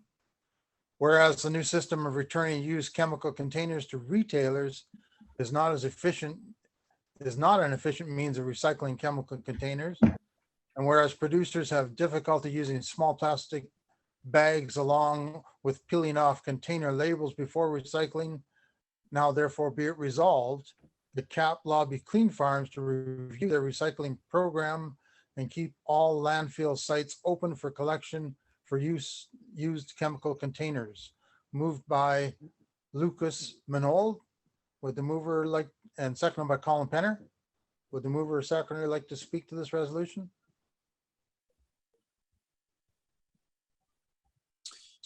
Yeah, so Colin Penner here. So I seconded this one. At our meeting the other day, we had the discussion about the Clean Farms program, and while recycling chemical jugs is incredibly, it's great for the environment. It's a good practice that farmers should be doing. With the changes this year, with now we need to put them in plastic bags, we need to remove the labels, and then with some disposal sites being shut down, some the RM dumps being shut down and having to return the jugs to the retails, it becomes a little bit tricky. Well, not tricky. It's more work, and our concern is that farms are going to do what's easiest. And in our observation, it was that the jugs that have been hauled to the dumps, there's definitely fewer of them. And so the concern is that guys are burning them, or farmers are burning them, just because it's simpler rather than jumping through a few extra hoops to bring these jugs back to the retails.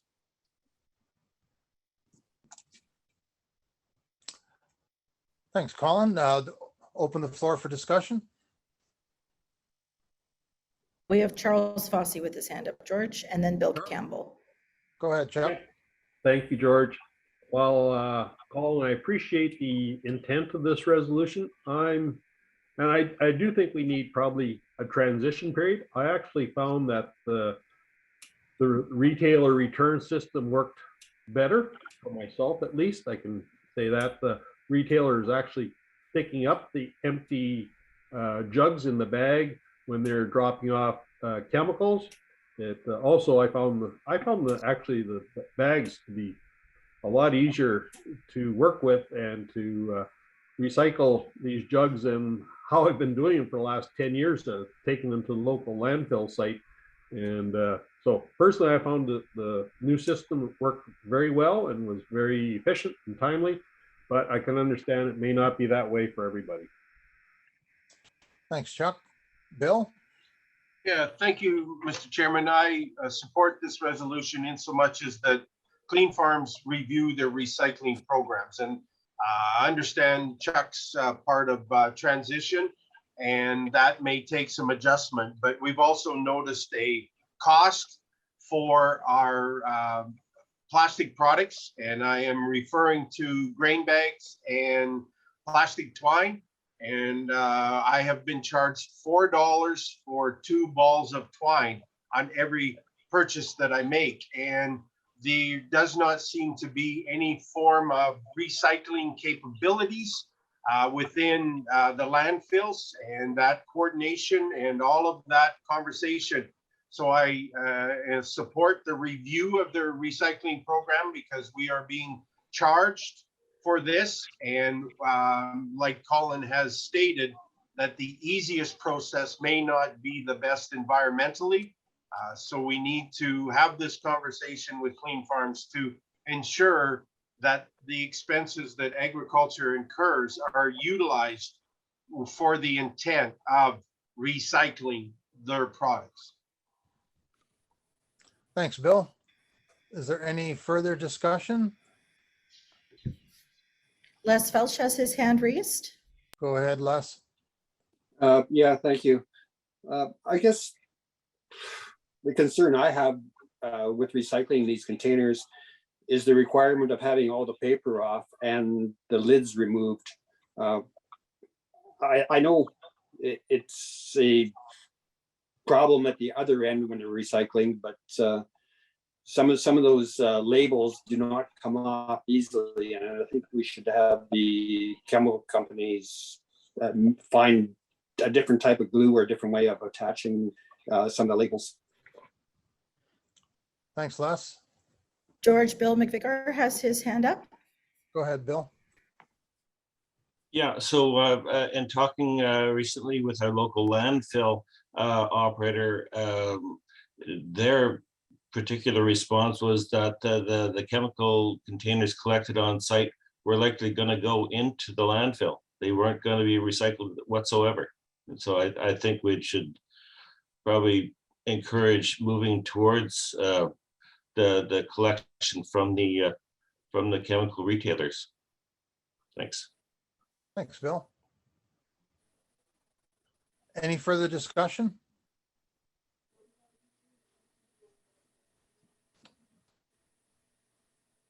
Hearing none, I'll call the question. Oh, wait, George, Colin has his hand up. Go ahead, Colin. Thank you. Just one of the discussions that we had about bringing jugs back to retails is that sometimes some producers are buying chemical from, an hour away, and it's becoming, it's delivered to their operation, whether it's FBN or from just a different retail. So in order to bring the jugs back, we're bringing them back to retails that are most convenient, or maybe a place that we didn't buy from. So it gets tricky that way too, right? Where we're bringing back jugs that they say you didn't buy this here. Now they know kind of a little bit more what we're doing on our farm, which maybe we don't want that. There's that privacy issue too. So, and then I know one of our members they were discussing that there's only certain times that they can bring jugs back to the retails. So that was sort of the other concern there too. I know in one of the RMs, they shut down one of the disposal sites, but none of the local retails were set up yet because they don't have to take the jugs back until next year.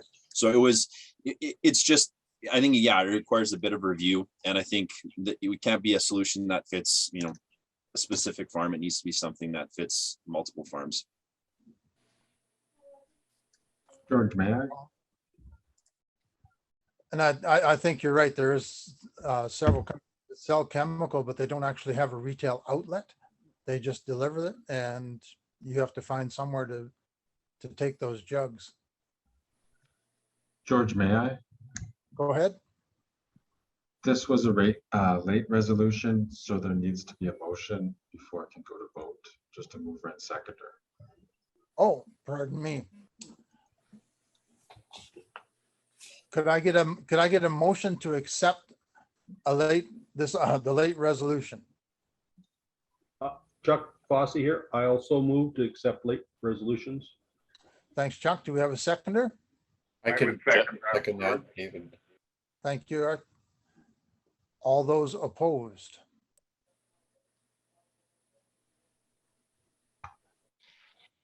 Seeing none, we've now accepted the late resolution. Sorry, Neil. Any further discussion?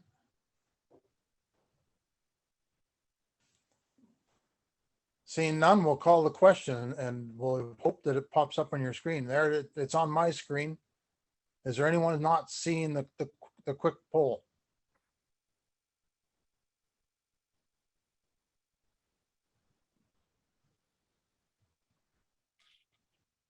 It came up now, if you can hear me. Good.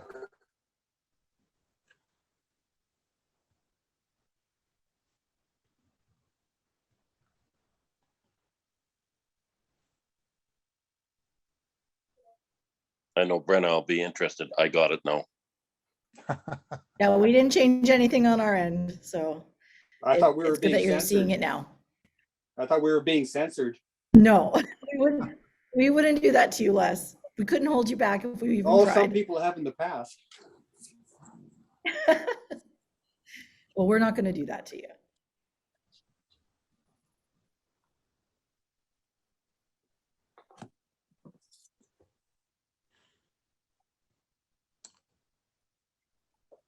It just flashed on my screen, but I think it's carried. That is correct. Good. Okay, thank you very much.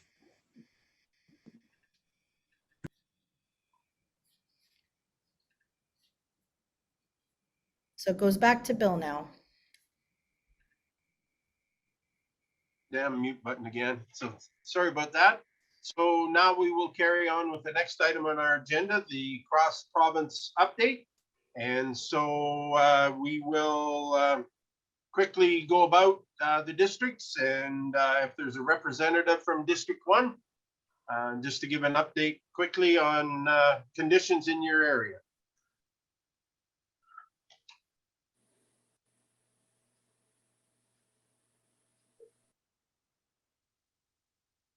Oh, if we have an board member, David, you proceed and just give us a bit of an idea. Yeah, District 1, like all the other districts, it certainly was a late start to spring, and all kinds of different things were happened, but for the most part, all the crop got in, and then some of it got drowned out secondly. So there's some really good crop and then some very poor crop, but on average, I'd say we've got average or better. And I think from a hay point of view, there's an abundance of hay this year. It's just difficult to get it up in good shape. Okay, District 2. Pretty much repetitive of what David said. We had all different variations of heavy rains around Glenborough and Cypress River, and by and large, I think the crop looks really good. And like you say, the hay crop is fantastic. Thank you. Okay, District 3. Yeah, I'd echo those comments. Late start, crops look fairly good. And yeah, we're hoping we can maybe be harvesting in August. Oh, this is Butch here. We farm near Morris where they had the late seeding, but it is amazing how the late seeding with the land that was underwater for a month or so, that some of them seeded canola about 2 or 3 weeks later than the rest of us, and their canola is blooming and it just looks phenomenal. And yeah, there's a pretty good crop in places, although going to Starbucks the other day. There's some ground out canola, but there's some prospect for record canola yields, I would say, and soybean yields. Okay, District 4. Basically ditto everything was said so far, and the grain movement seems to be steady yet. So if guys do want to ship, they can.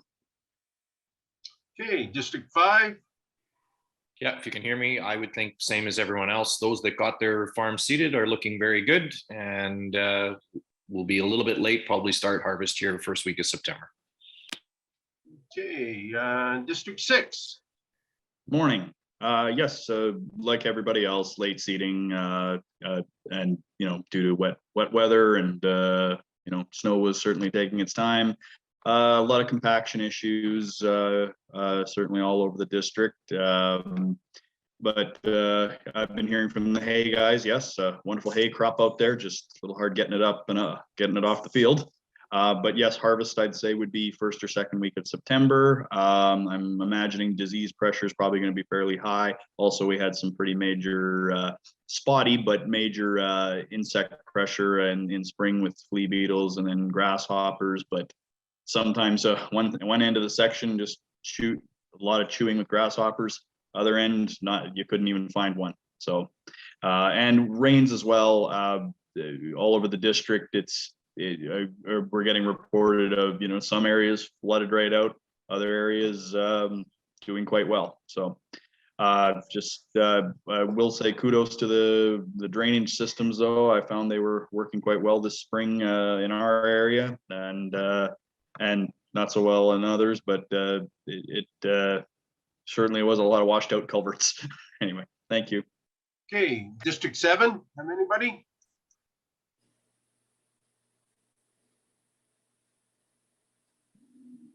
Sure, so maybe go to District 8 then? Thanks, Bill. Yeah, our seeding was probably 3 weeks behind last year. Pretty much every acre got seeded. Pulses are, especially peas, aren't looking good. They didn't take well to the early moisture. The drowned out areas did not come back. Canola was sown mostly after Victoria the long weekend. I'm not sure what happened with seed treatments, but flea beetles were horrible.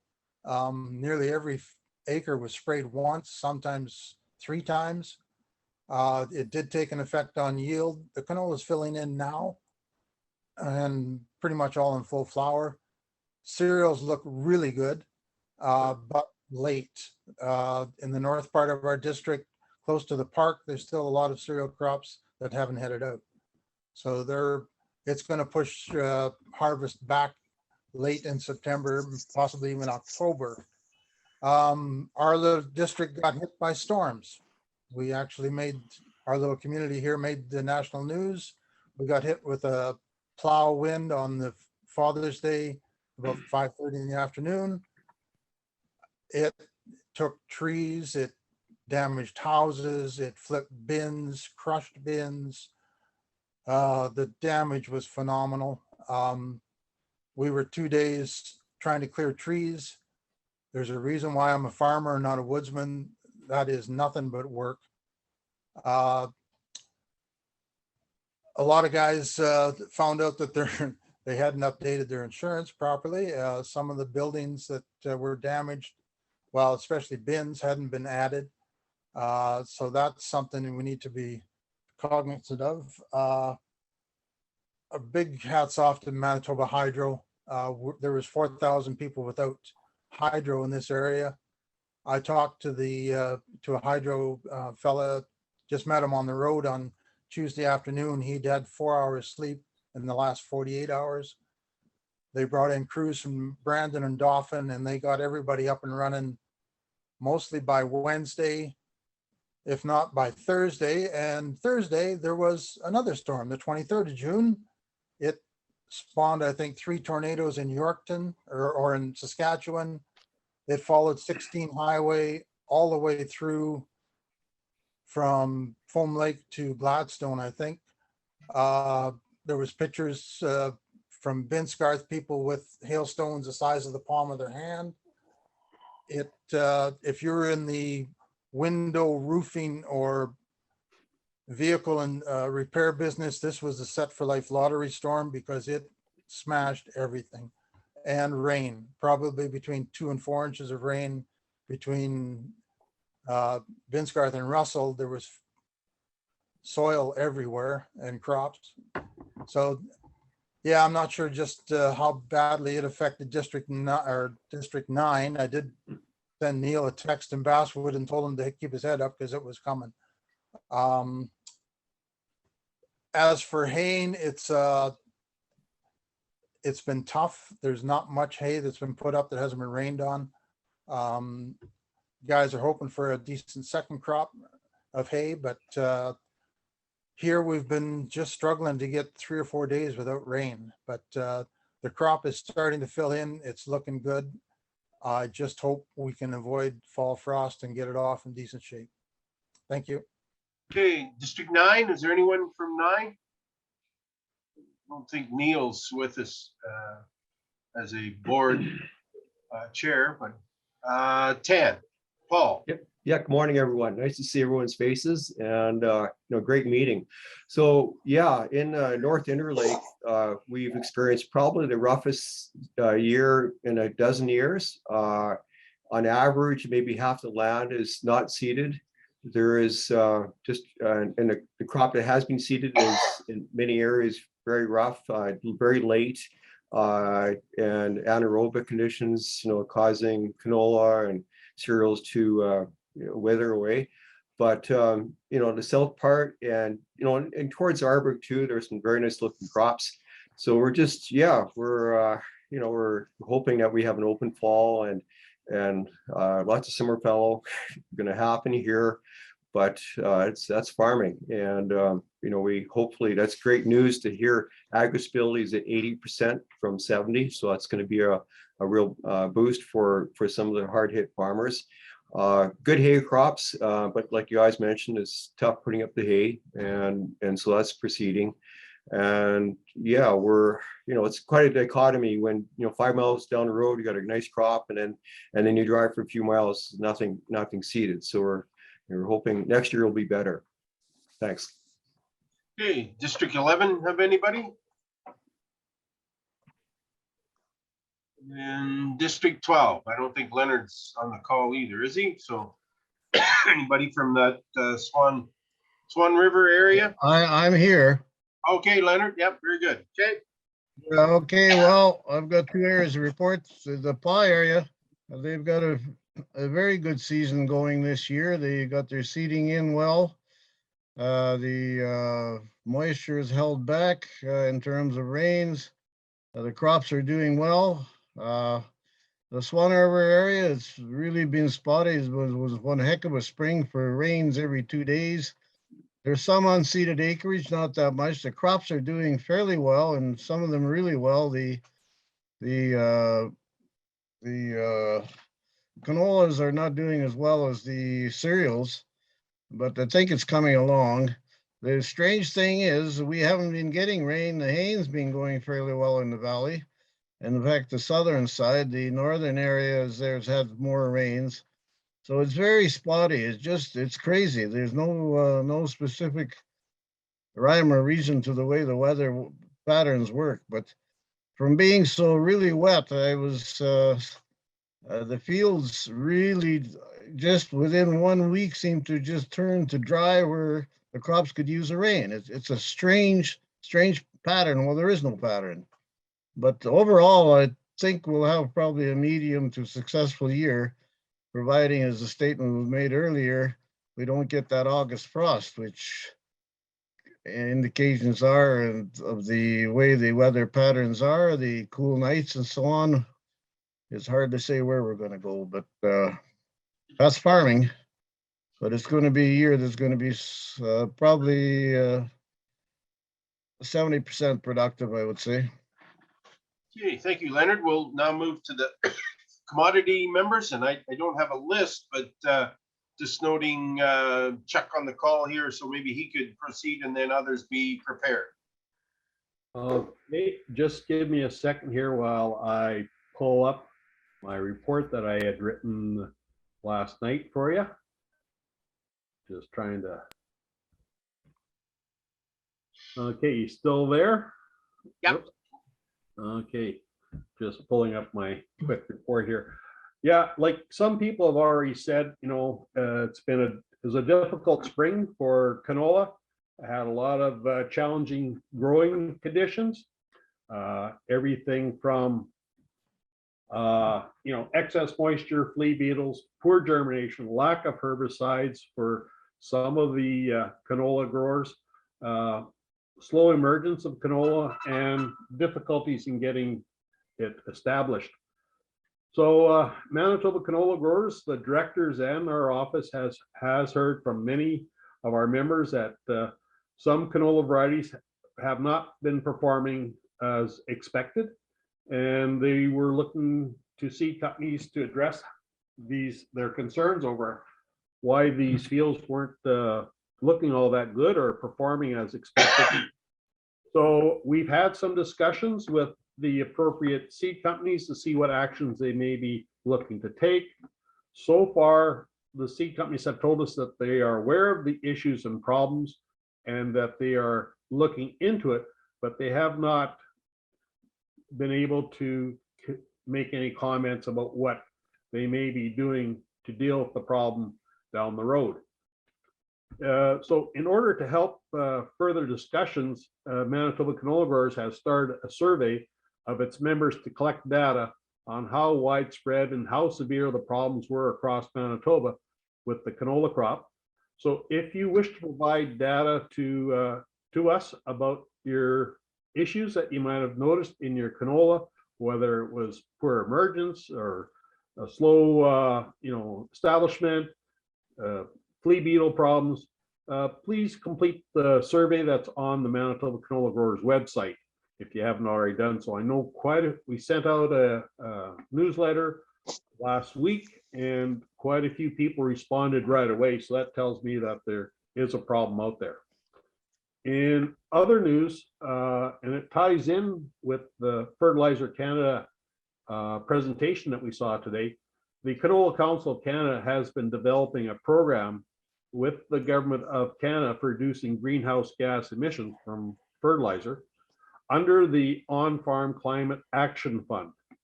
This program will be available this fall, and it will be called the Canola 4R Advantage, and will help get farmers to adopt the use of 4R nutrient stewardships that was developed by Fertilizer Canada, and we talked a little bit about this morning already.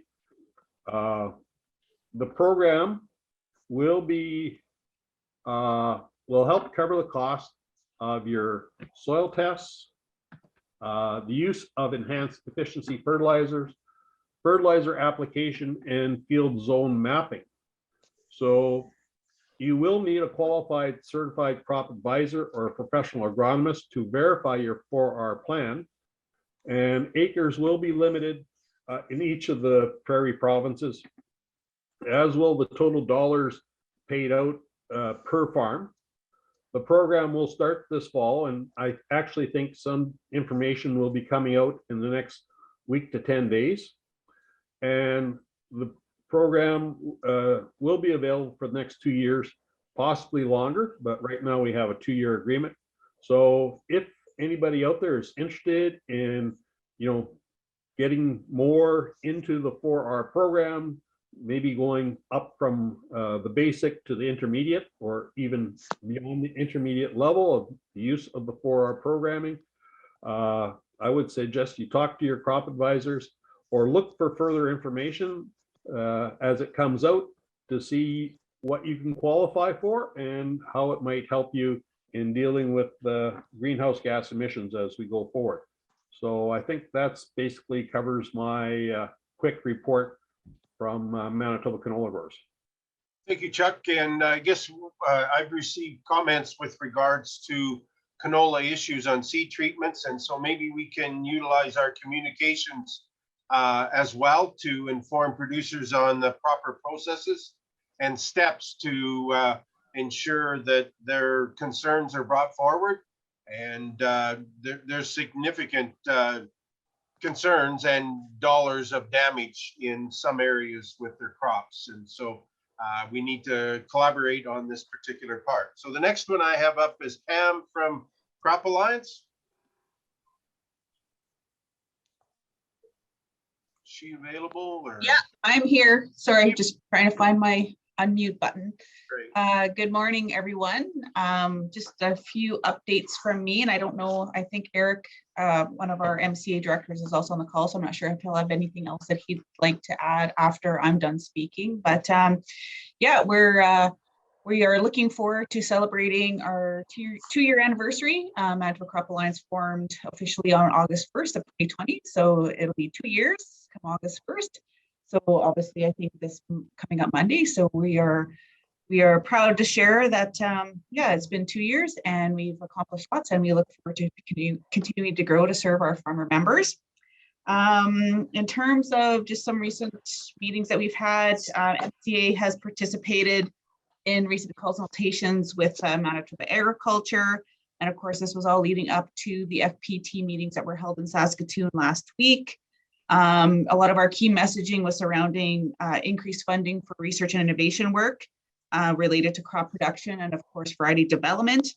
As Manitoba Crop Alliance, we spend 63 to 65% of our budget on research and innovation. So obviously this is an important piece that we continue to advocate both at a provincial and federal level as an organization and with our key stakeholder partners, just KAP, to make sure that that those funding levels increase, as we haven't seen levels increase over the last years. And I think we've seen some promising indications from the announcements from last week in terms of some increased funding. So we'll see what devils are in the details there. Of course, we will also want to make sure that, and we continue to push the government and largely the federal government at this point, in terms of making sure that research and innovation that's being funded is being funded as important and identified as important by farmer members, as well as through, say, national strategic priorities that have been established by an entire value chain. And that it shouldn't be limited to just the current government's policies or their positions. So that's something that we continue to push forward on in terms of making sure that the funding that's coming forward is meeting the needs and demands of priorities established by our farmer members as well. As I flip the page, so we have a number of upcoming events that Manitoba Crop Alliance is involved with. I don't know if anybody up in the Dauphin area took part in the Combine College. That was part of, along with a partnership with Canola Council Canada, I believe, hope I'm saying this all right, Manitoba Post and Soybean Growers, as well as Manitoba Canola Growers. First day went off wonderfully, I've heard, great attendance. There's still time to register for tomorrow's session of Combine College, which is being held in Portage-la Prairie. We also have that 4-hour tour, and I shared a link in the chat before in terms of there's still time to register for that. We have a malt barley field day coming up August 3rd next week. Still time to register for that as well, and that's being held near Wawanesa on Jeff and Sheila Elder's farm. And of course, we have an Agriculture and Agri-Food Canada wheat and oat tour coming up on August 10th, I believe is the date. And of course, this is a great opportunity as well for farmer members to come out and see in terms of what their research on or return on investment is in terms of wheat variety development. We've released some reports through the Canadian Wheat Research Coalition that's shown for every dollar farmer members invest in variety development, there's a 33% return through variety improvement. So of course, August 10th, that's your opportunity to see firsthand in terms of what that investment is looking like. Maybe the only other thing I'll mention just in terms of time is we are upcoming this fall, Manitoba Crop Alliance will be seeking, or will be entering a nominations and election cycle. So opening September 1st and closing October 30th, we will be seeking nominations for the position of delegates on each of our 4 crop committees. Information will be forthcoming shortly in terms of having it available on our website, as well as through social media channels and other media platforms as well. So if there's any questions about that, don't hesitate to call our office. And maybe I'll just leave it at that. Thanks, everyone. Thank you, Pam. Now we'll go to Larry from Forage and Grassland. Hi, I'd like to talk about what we're doing with the forage and grasslands. We are setting up for our conference in November 14th and 15th. We'll be dealing with carbon and carbon credits and how to market them and are they worth marketing, and also ecological goods and services. We are also involved with the watersheds. So I know that some of the watersheds with the Grow Forward program, with the carbon, with the money from the federal government, some of the watersheds have allocated most of their funds, other ones haven't. So they're doing a switch in some of their districts for funding. So if you need to be involved, you need to step up to your watershed as soon as you can. And basically everybody is happy with the forage crops this year. I know on our own crops, we've seen a lot of seedlings pop up in our forages this year, which is hopefully a good management practice, but it's made our, give us a lot more diversity in what we understand. Thank you very much. Hey, thank you, Larry. We'll now go to Daryl from Pulses. Hi, everybody. Thanks, Bill. This year, Manitoba farmers seeded 450,000 fewer acres of pulses and soybeans. I think farmers really tried to get especially soybeans in, but just with a compacted season, it just wasn't possible in many cases. Generally speaking, though, the crops look quite good. As was mentioned, we do have some areas where peas are succumbing to excess moisture, but other areas peas are doing fine. And certainly this is soybean weather. Wet, warm weather is custom made for soybeans, or the other way around. So as I think Butch alluded to, we've got some areas where the soybean crop is looking quite good. And because dry beans are generally grown on better drained land, after some difficult emergence issues, I think the dry bean crop is looking relatively well. However, we do have about 400,000 fewer acres of soybean and about 60 or 70,000 fewer acres of dry bean and about 50,000 fewer acres of peas. We, like our sister commodity groups, are involved in a whole ton of national issues, from transportation and regulatory reform here and there. I won't get into that, but our biggest near-term activity really is positioning of these grain and oilseed legumes into programming like Next Policy Framework. And we're trying to do that by looking at these legumes as low-hanging fruit with respect to reducing carbon emissions in the near term.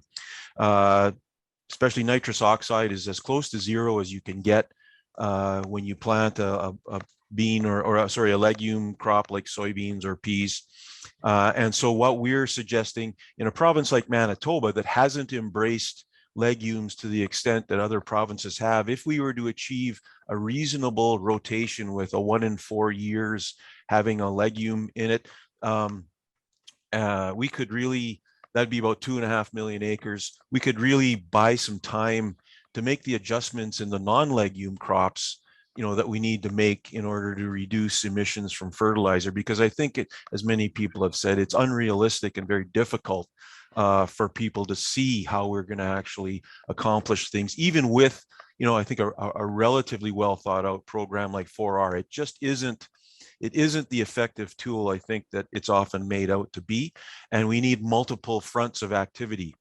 And frankly, I think if we were to look at and focus in the near term on our grasslands and on the more widespread adoption of legumes, we would achieve significant reductions in emissions, and as I say, buy time to make the necessary investments and adjustments to the other crops. Soy Canada is moving to a sustainability platform, one of the global sustainability platforms. And so there'll be more information coming out in the fall on that. And that's to compete with the US Sustainable Soy Program that's been out for a number of years. And particularly in food grade soy, we've been losing market share in some countries.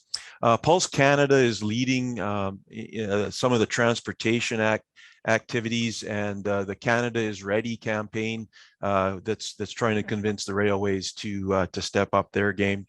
We have a bean day August 4th in Morden for anyone who's growing dry beans, where we're looking at some of the latest varieties and other innovations in production technologies. And I think with that, just emphasize our real focus now in the last couple of weeks and going forward is going to be positioning legumes and reasoning with government that that this is a win. These could be a win-win for the environment, for the climate, and for the economy, both on farm and post farm gate, because a lot of the legumes now are subject to value-added processing, and there's certainly increased emphasis on those economic opportunities, and so that's what we're spending a lot of time on. Okay, thank you, Daryl. Maybe Marg will give a report from the pork sector. Yes, good morning. Thank you, Bill. The probably top of mind for pork producers over the past months has been very high feed costs. They appear in many cases to have plateaued, at least for a bit. And in some cases, some ingredients have come down a bit from their highest prices. So that's been one of the biggest challenges. The other challenge in Manitoba is trying to keep PED virus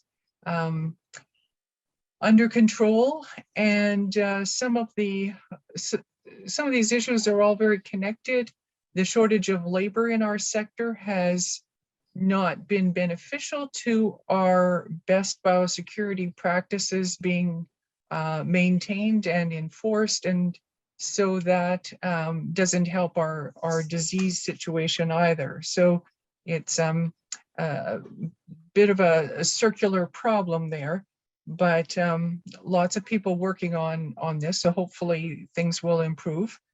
As a Manitoba Pork Council, we have been meeting with a number of municipalities to share several things. One, the benefits of diversifying agriculture to include livestock, and the value of the manure, and that we need to have that balanced conversation as well. There have been a few more barns receive conditional use approval. So slowly there are some changes being made, but millions of weanlings produced in this province are still raised to market weight outside of the province, which is losing some of the potential value-added benefit for us. But that's kind of where we're at. Market prices have remained reasonable. Since US numbers are down a little bit, that usually impacts us positively. And the Canadian dollar sort of remaining static is also positive for us maintaining a reasonable return in the market. So that's kind of where we're at. Hey, thanks, Marg. Edward from Eggs, be able to give us a brief commodity report? Yes, thank you very much. I didn't want to mention Father's Day, but it was a rough go for Manitoba egg farmers for Father's Day for the heat wave we had coming through. But let's put that one behind us and move on. We hosted our summer Manitoba Egg Farmers of Canada National Summer Conference here in Winnipeg, July the 11th, the week of the 11th there. It was a very good turnout. 200 plus farmers came together with their families from across Canada to have the conference with us. We officially broke ground on our new research barn between Manitoba Egg Farmers and University of Manitoba, which is being built on the Bruce Campbell's Farm Food Discovery Center, which we hope to have up and running by 2023. Very good happy to announce that there's only been one avian influenza control zone in Manitoba so far, which other provinces were hit quite heavy. And then that we were part of the letter that we talked earlier today about being signed for the veterinary students, that Manitoba could do more to encourage students to go the veterinary route, that there is a shortage in Manitoba. And that is everything, I guess, for us for now. Thanks. Okay, thanks, Edward. Now we have Jennifer from Seeds.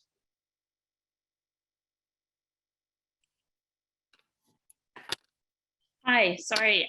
Thanks, Bill. Good morning. I guess we're just finished or getting to the end of the morning, everyone. But I submitted a report. This is quite lengthy, so I'm just going to touch on some of the key issues, and if there's more information required, we can circulate the report around. So the the Manitoba Seed Guards actually works closely sharing resources with our colleagues in the different regional, provincial branches and the national CSGA. So we're kind of hitting on three major topics right now in the seed industry. So seed supply and quality issues. With the widespread drought last year, the three Western branches asked CSGA to what we could do about seed supply in light of the drought. CSGA went ahead and waived late fees for those producers that had certified acres in the ground but hadn't previously intended to have pedigree production from them. So that resulted in an increase of about 3,500 more acres across the West for seed production. And then this spring, we were able to go back to CSGA and say, we're super late seeding. Can you waive the late fees again? And they did. I find it's important for our industry that our regulatory agency is member governed and supported, and then rapid reactions like this are possible. The second item that's taking up a ton of time across the country at CSGA and MSGA is the Seed Regulatory Modernization Program, or process, I don't know what we want to call it, review. It could significantly impact how farmers access, buy, and pay for seed. So it's a process that we're watching closely. We have representatives on the various task teams, and we're working hard to maintain the integrity of our ag products on a world stage while keeping variety development, variety registration, and seed production flexible and accountable for Canadian producers. I am happy to be working with Brenna and Jake and the CSGA Executive Director, Doug Miller, on this. And I know it's not the only crusade KAP has on the table, and I'm really appreciating the responses and the communication we're getting from the KAP staff. Member outreach and support. So CSGA just recently soft launched in partnership with the Canadian Agricultural Human Resources Council, a professional development set of modules for the Canadian seed system.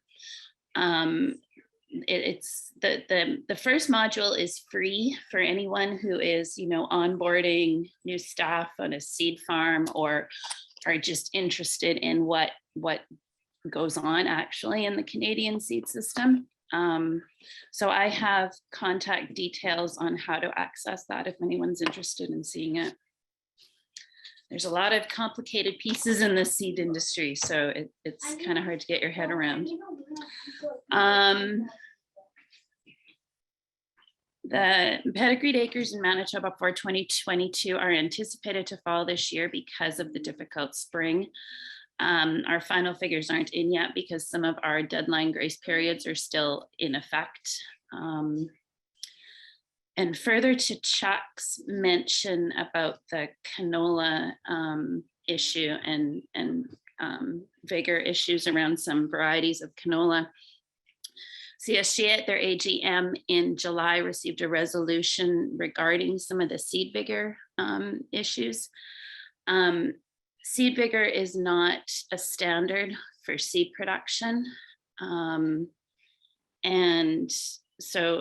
vigor testing, it is an issue. It's been long debated across the entire globe on how to agree on a vigor test that works for the industry. But as it's sitting right now, vigor is one of the conversations in the Seed Reg Mod task teams. They're discussing it with people in higher pay grades than myself. So we're watching that closely. And just to tie on at the end, a quick McVet update.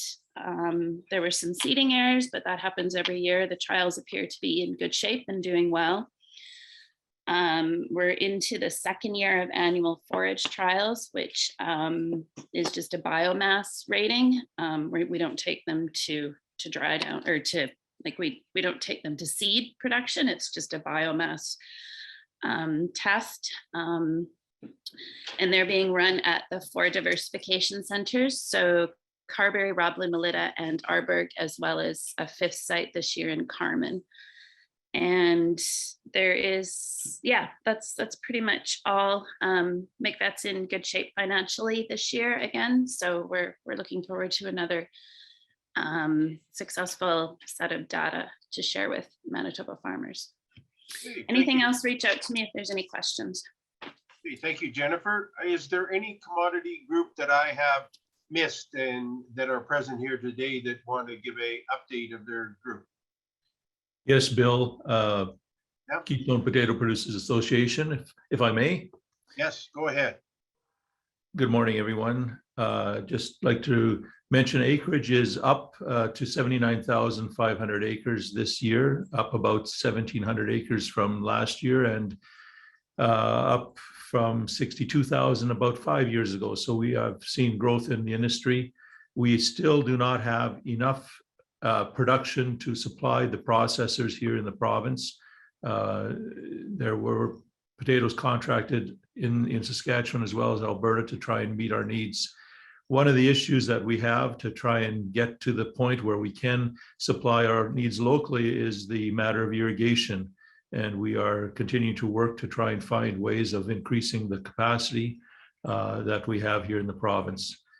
The crop conditions, certainly we are late in the province, probably about 3 weeks, 2 to 3 weeks late. And we will run out of old crop here first week of August and likely not be able to start new crop until week of August 20th or so.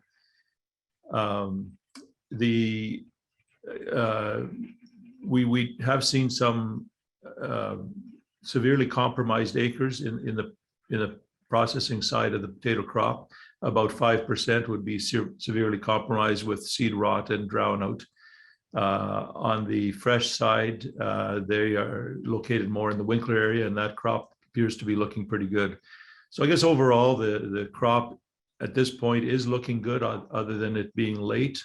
I guess we'll see how it turns out in the end.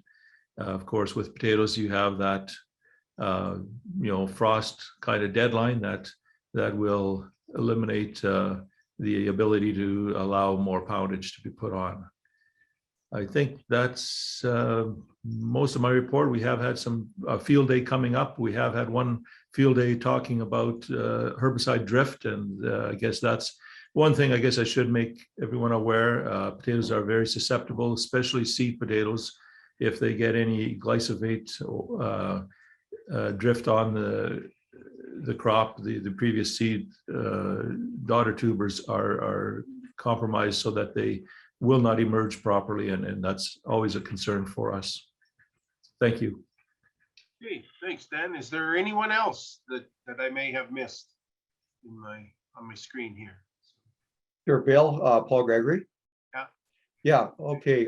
With regards to the Manitoba Bee Community Association, we had a rough year. I think that this is probably the highest wintering losses we've seen in at least a dozen years. And 50-60% is being shared by the industry, with some producers losing up to 80-90% of their bees. We know that like the climate change and rural blight, there are issues here. We're pursuing the option of bringing in stock from the States, but due to different phytosanitary or rules, international rules, that's going to be difficult. Price of honey will be up, but I'm hoping all the seed producers were able to acquire enough pollination, and just hoping for a better year. But our own operation and others are rebuilding stock, and so I think within a couple of years we'll be back to the numbers, but we are looking at reduced numbers certainly this year and next year. Thank you. Okay, Paul. Anyone else? Okay, hearing nothing. I guess just to summarize that, in my responses to media and different requests, is that our province is quite variable, and we're actually not going to know what our production is until we get our harvest completed. So it's a little early yet. And concern as well that's been raised is the fall frost and when that may occur. And we're just going to have to hope and pray for beneficial weather moving forward so we can complete our harvest and have that open fall as well. So next item on the agenda that I have is other business. Is there any other business that needs to be discussed?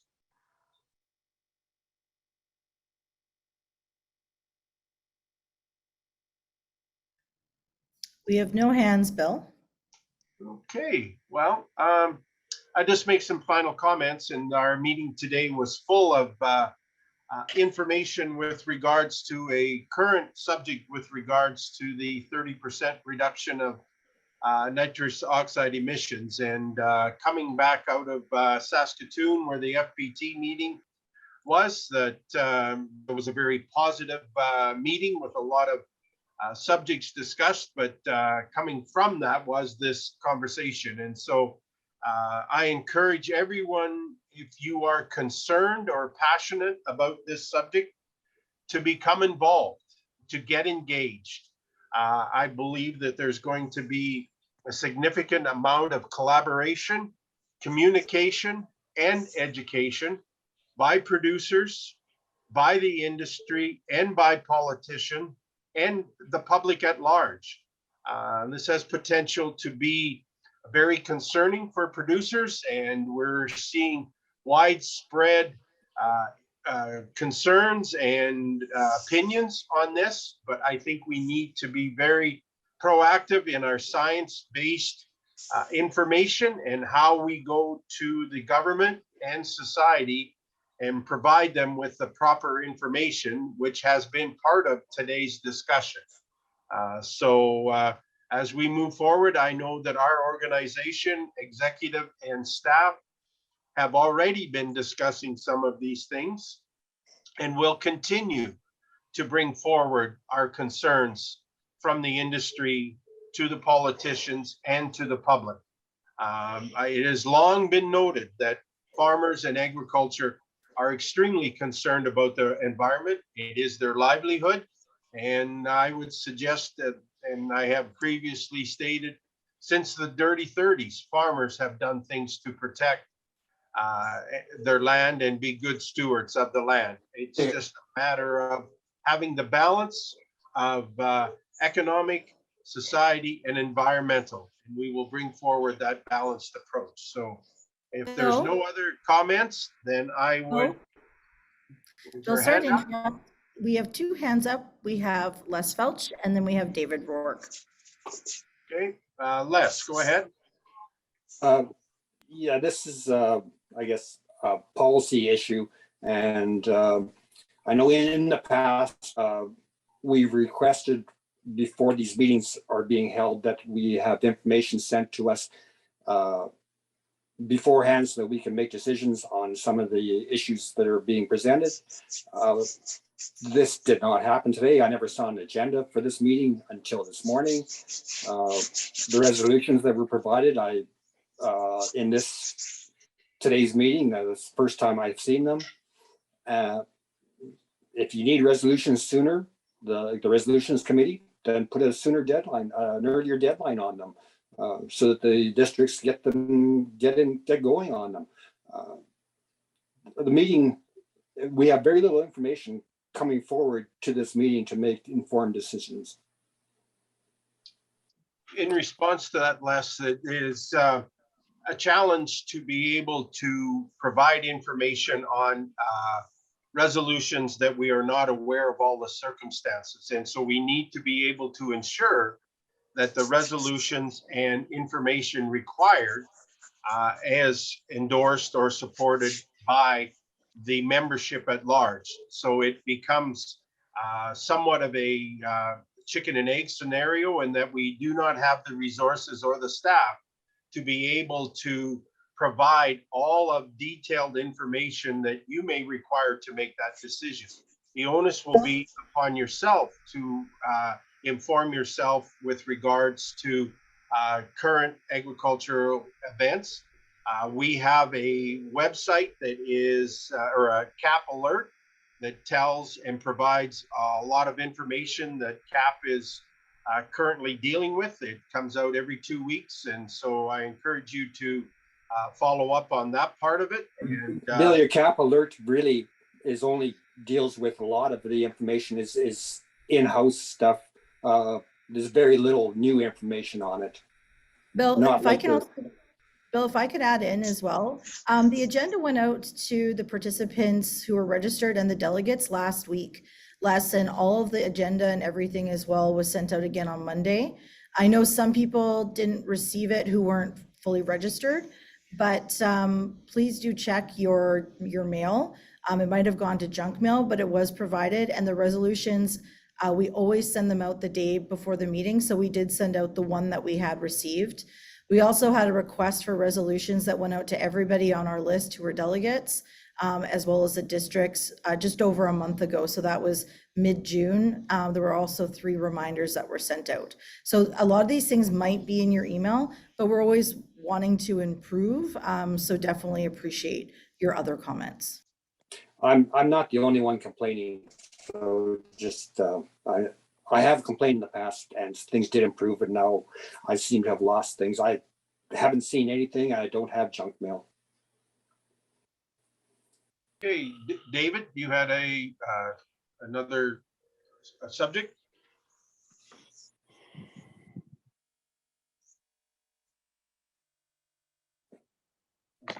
Hand up, Brenna. Was it David Rourke? Yes, that's correct. Sorry, I thought I was unmuted. So there's a couple things. One is I'm a little bit have a mixed feeling on the first one, whether or not we should be more in person again. There's always advantages to in person, and obviously you don't have the travel time doing it this way. So at some point, I guess we need to get back in person. The second thing has to do again with the emissions, and I think that'll tie heavily into public trust. Bill said rightly, we need to be science-based, but I've seen people selectively pick their science and sort of forget to imagine of the future possibilities and where we need to go with science in order to actually hit these, what I call 2050 deadlines and targets. So it's complicated, of course, trying to change what we have and produce as much food and maintain in business, a profitable business on our farms. It hit some of the government suggestions of trying to support the economy overall, but the trump card is, you know, the environment is changing, and if we don't do something about it, none of those other things matter so much. So but we do have to make sure that the public stays on our side, that, you know, we may have to admit that we don't have all the answers, but we are interested in trying to hit those targets, and we need as much outside help as we can get. Thank you, David. I guess some of the comments that came out of Saskatoon was that balanced approach with all of those particular subjects, and I will address the first question that you had, meeting in person, and it has been conversation at the board level. The board will discuss this at our August meeting, but in light of some budget concerns last year when we set the budget, that there was the direction of virtual meetings, but we see evolution of meetings and some of those concerns that the benefits of in person.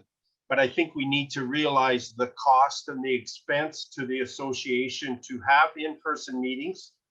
We also need to realize the time management that we have with regards to our own operations. And like, we're near the conclusion of this meeting, and we will be able to carry on at 1 o'clock back with our farms. And all of that part. So those were the decisions that we have utilized to make this one. And so hopefully we can have a board decision in August. The other thing that I would suggest to the members here is that they have a district poll and see and get some indication from their districts if they wish to attend in-person meetings. We need to have attendance and we need to have commitment from people to attend these meetings. We cannot afford to have in-person meetings if we do not have attendance at said meetings. So the board will entertain that and look favorably upon it. But I would suggest that every district poll their members to see if they are willing to participate in an in-person meeting so that we can have full engagement. So that would be my suggestion with regards to that. And is there any other hands up or anything, Brenda? No, we are good to move forward, Bill. Oh, David Rourke, is your hand still up or are you? Butch. Oh, Butch has Yeah, his hand up and Butch then is still there. Shannon Piziak. Okay, Butch. Yeah, the topic of input pricing, I don't know that we're drawing enough attention to it. That's a real concern, just because we are price takers. Prices have been high in grain, they're going down now. But the inputs cost like chemicals, chemicals and fertilizer, I don't know that we're drawing enough attention to that. We seem to give up and say, well, the companies will do what we can do and we don't care. I think this should be, KAP should take it to the CFA level. It seems to me, I get the impression we have our head in the sand about that one. And on the farm, we don't have our head in the sand on that one. Well, Butch, I will agree with you. And it was a subject of discussion at the CFA. And we had a presentation with Nutrien with regards to some of the logistics. And I think one of the things that we may need to be aware of is that Russian fertilizer will not be imported into Canada again. And so we have lost that cheap source of fertilizer for the current time frame. So the concern is of huge significance of what we are going to do for the 2023 crop year and what will the prices be. So there's been huge concerns about how the logistics of moving the products, the whole part of manufacturing of the products. But essentially, and my conversation with my retailer, it's private business. And these companies are, yes, being made aware that we are not happy with some of their pricing mechanisms that we're seeing this spring. But we're also not very happy with the price or the packers' price mechanisms that they have utilized and how they are jeopardizing the industry. And I agree with you. We have seen in the last 6 weeks, probably a 30% reduction in canola and wheat prices, which will affect significantly people moving forward if they have limited production this year, how we are going to afford to put a crop in next year. So we are dealing with this at CFA on a national level. So your concerns are being raised at the national level. Bill, Shannon has her hand up, and I think that's last comments. Okay, Shannon. Thank you. I hear your comments about fertilizer coming in from Russia to produce some of our bulk fertilizer. However, I would speak to the anhydrous that is utilized by a number of egg producers, which is produced in Canada. And certainly the cost of anhydrous was ridiculous this year. And, you know, for those of us who are fortunate to book some in early, that's great. But the same cannot be said in terms of source and concern about Russia or source from outside of our own country in terms of anhydrous pricing. Secondly, I just want to speak to the meetings. Many of the committees that I sit on are using a hybrid method of meetings so that individuals have a choice whether they want to attend by Zoom or phone or in person. And I think that that would speak to, you know, those individuals who may choose to utilize Zoom and limit the time, or perhaps use their time in a different way from those who want to attend in person. And I don't know that it has to be one or the other. And that would speak to attendance if you had a hybrid model. We have done some thinking, and yes, Shannon, thank you for your comments, and they will be brought to the board. But hybrid meetings bring about another level of complication that we need to ensure that the voting privileges, and if it was for informational only, hybrid may be a more viable option. But once we combine both, then we also combine all the problems of both. So, but the board will make a decision as to what would be considered the best moving forward. So yeah, in an ideal world, everything would work out favorably, but there's downsides to every motion. So with that, I guess I will, no other comments. We will entertain a motion to adjourn, and hopefully everybody can have a successful rest of their day and the rest of the season. And hopefully when we meet again, that harvest is well along the way or completed for most crops. So with that, a motion to adjourn. Gregory moves adjournment. Leonard Gluska, I'll move to adjourn or second it. Recognized somebody there, Brenna. Was it Chuck moved and Leonard second? That is correct. Okay. Well, thank you everyone once again for your attendance, and hopefully we were able to provide some valid information and conversation and education moving forward. The temperatures this morning start to indicate that fall is approaching. I'm not favorable to that, but it is what happens in Manitoba every year. So everyone have a good day, and we'll see you down the road, I guess. So, thank you.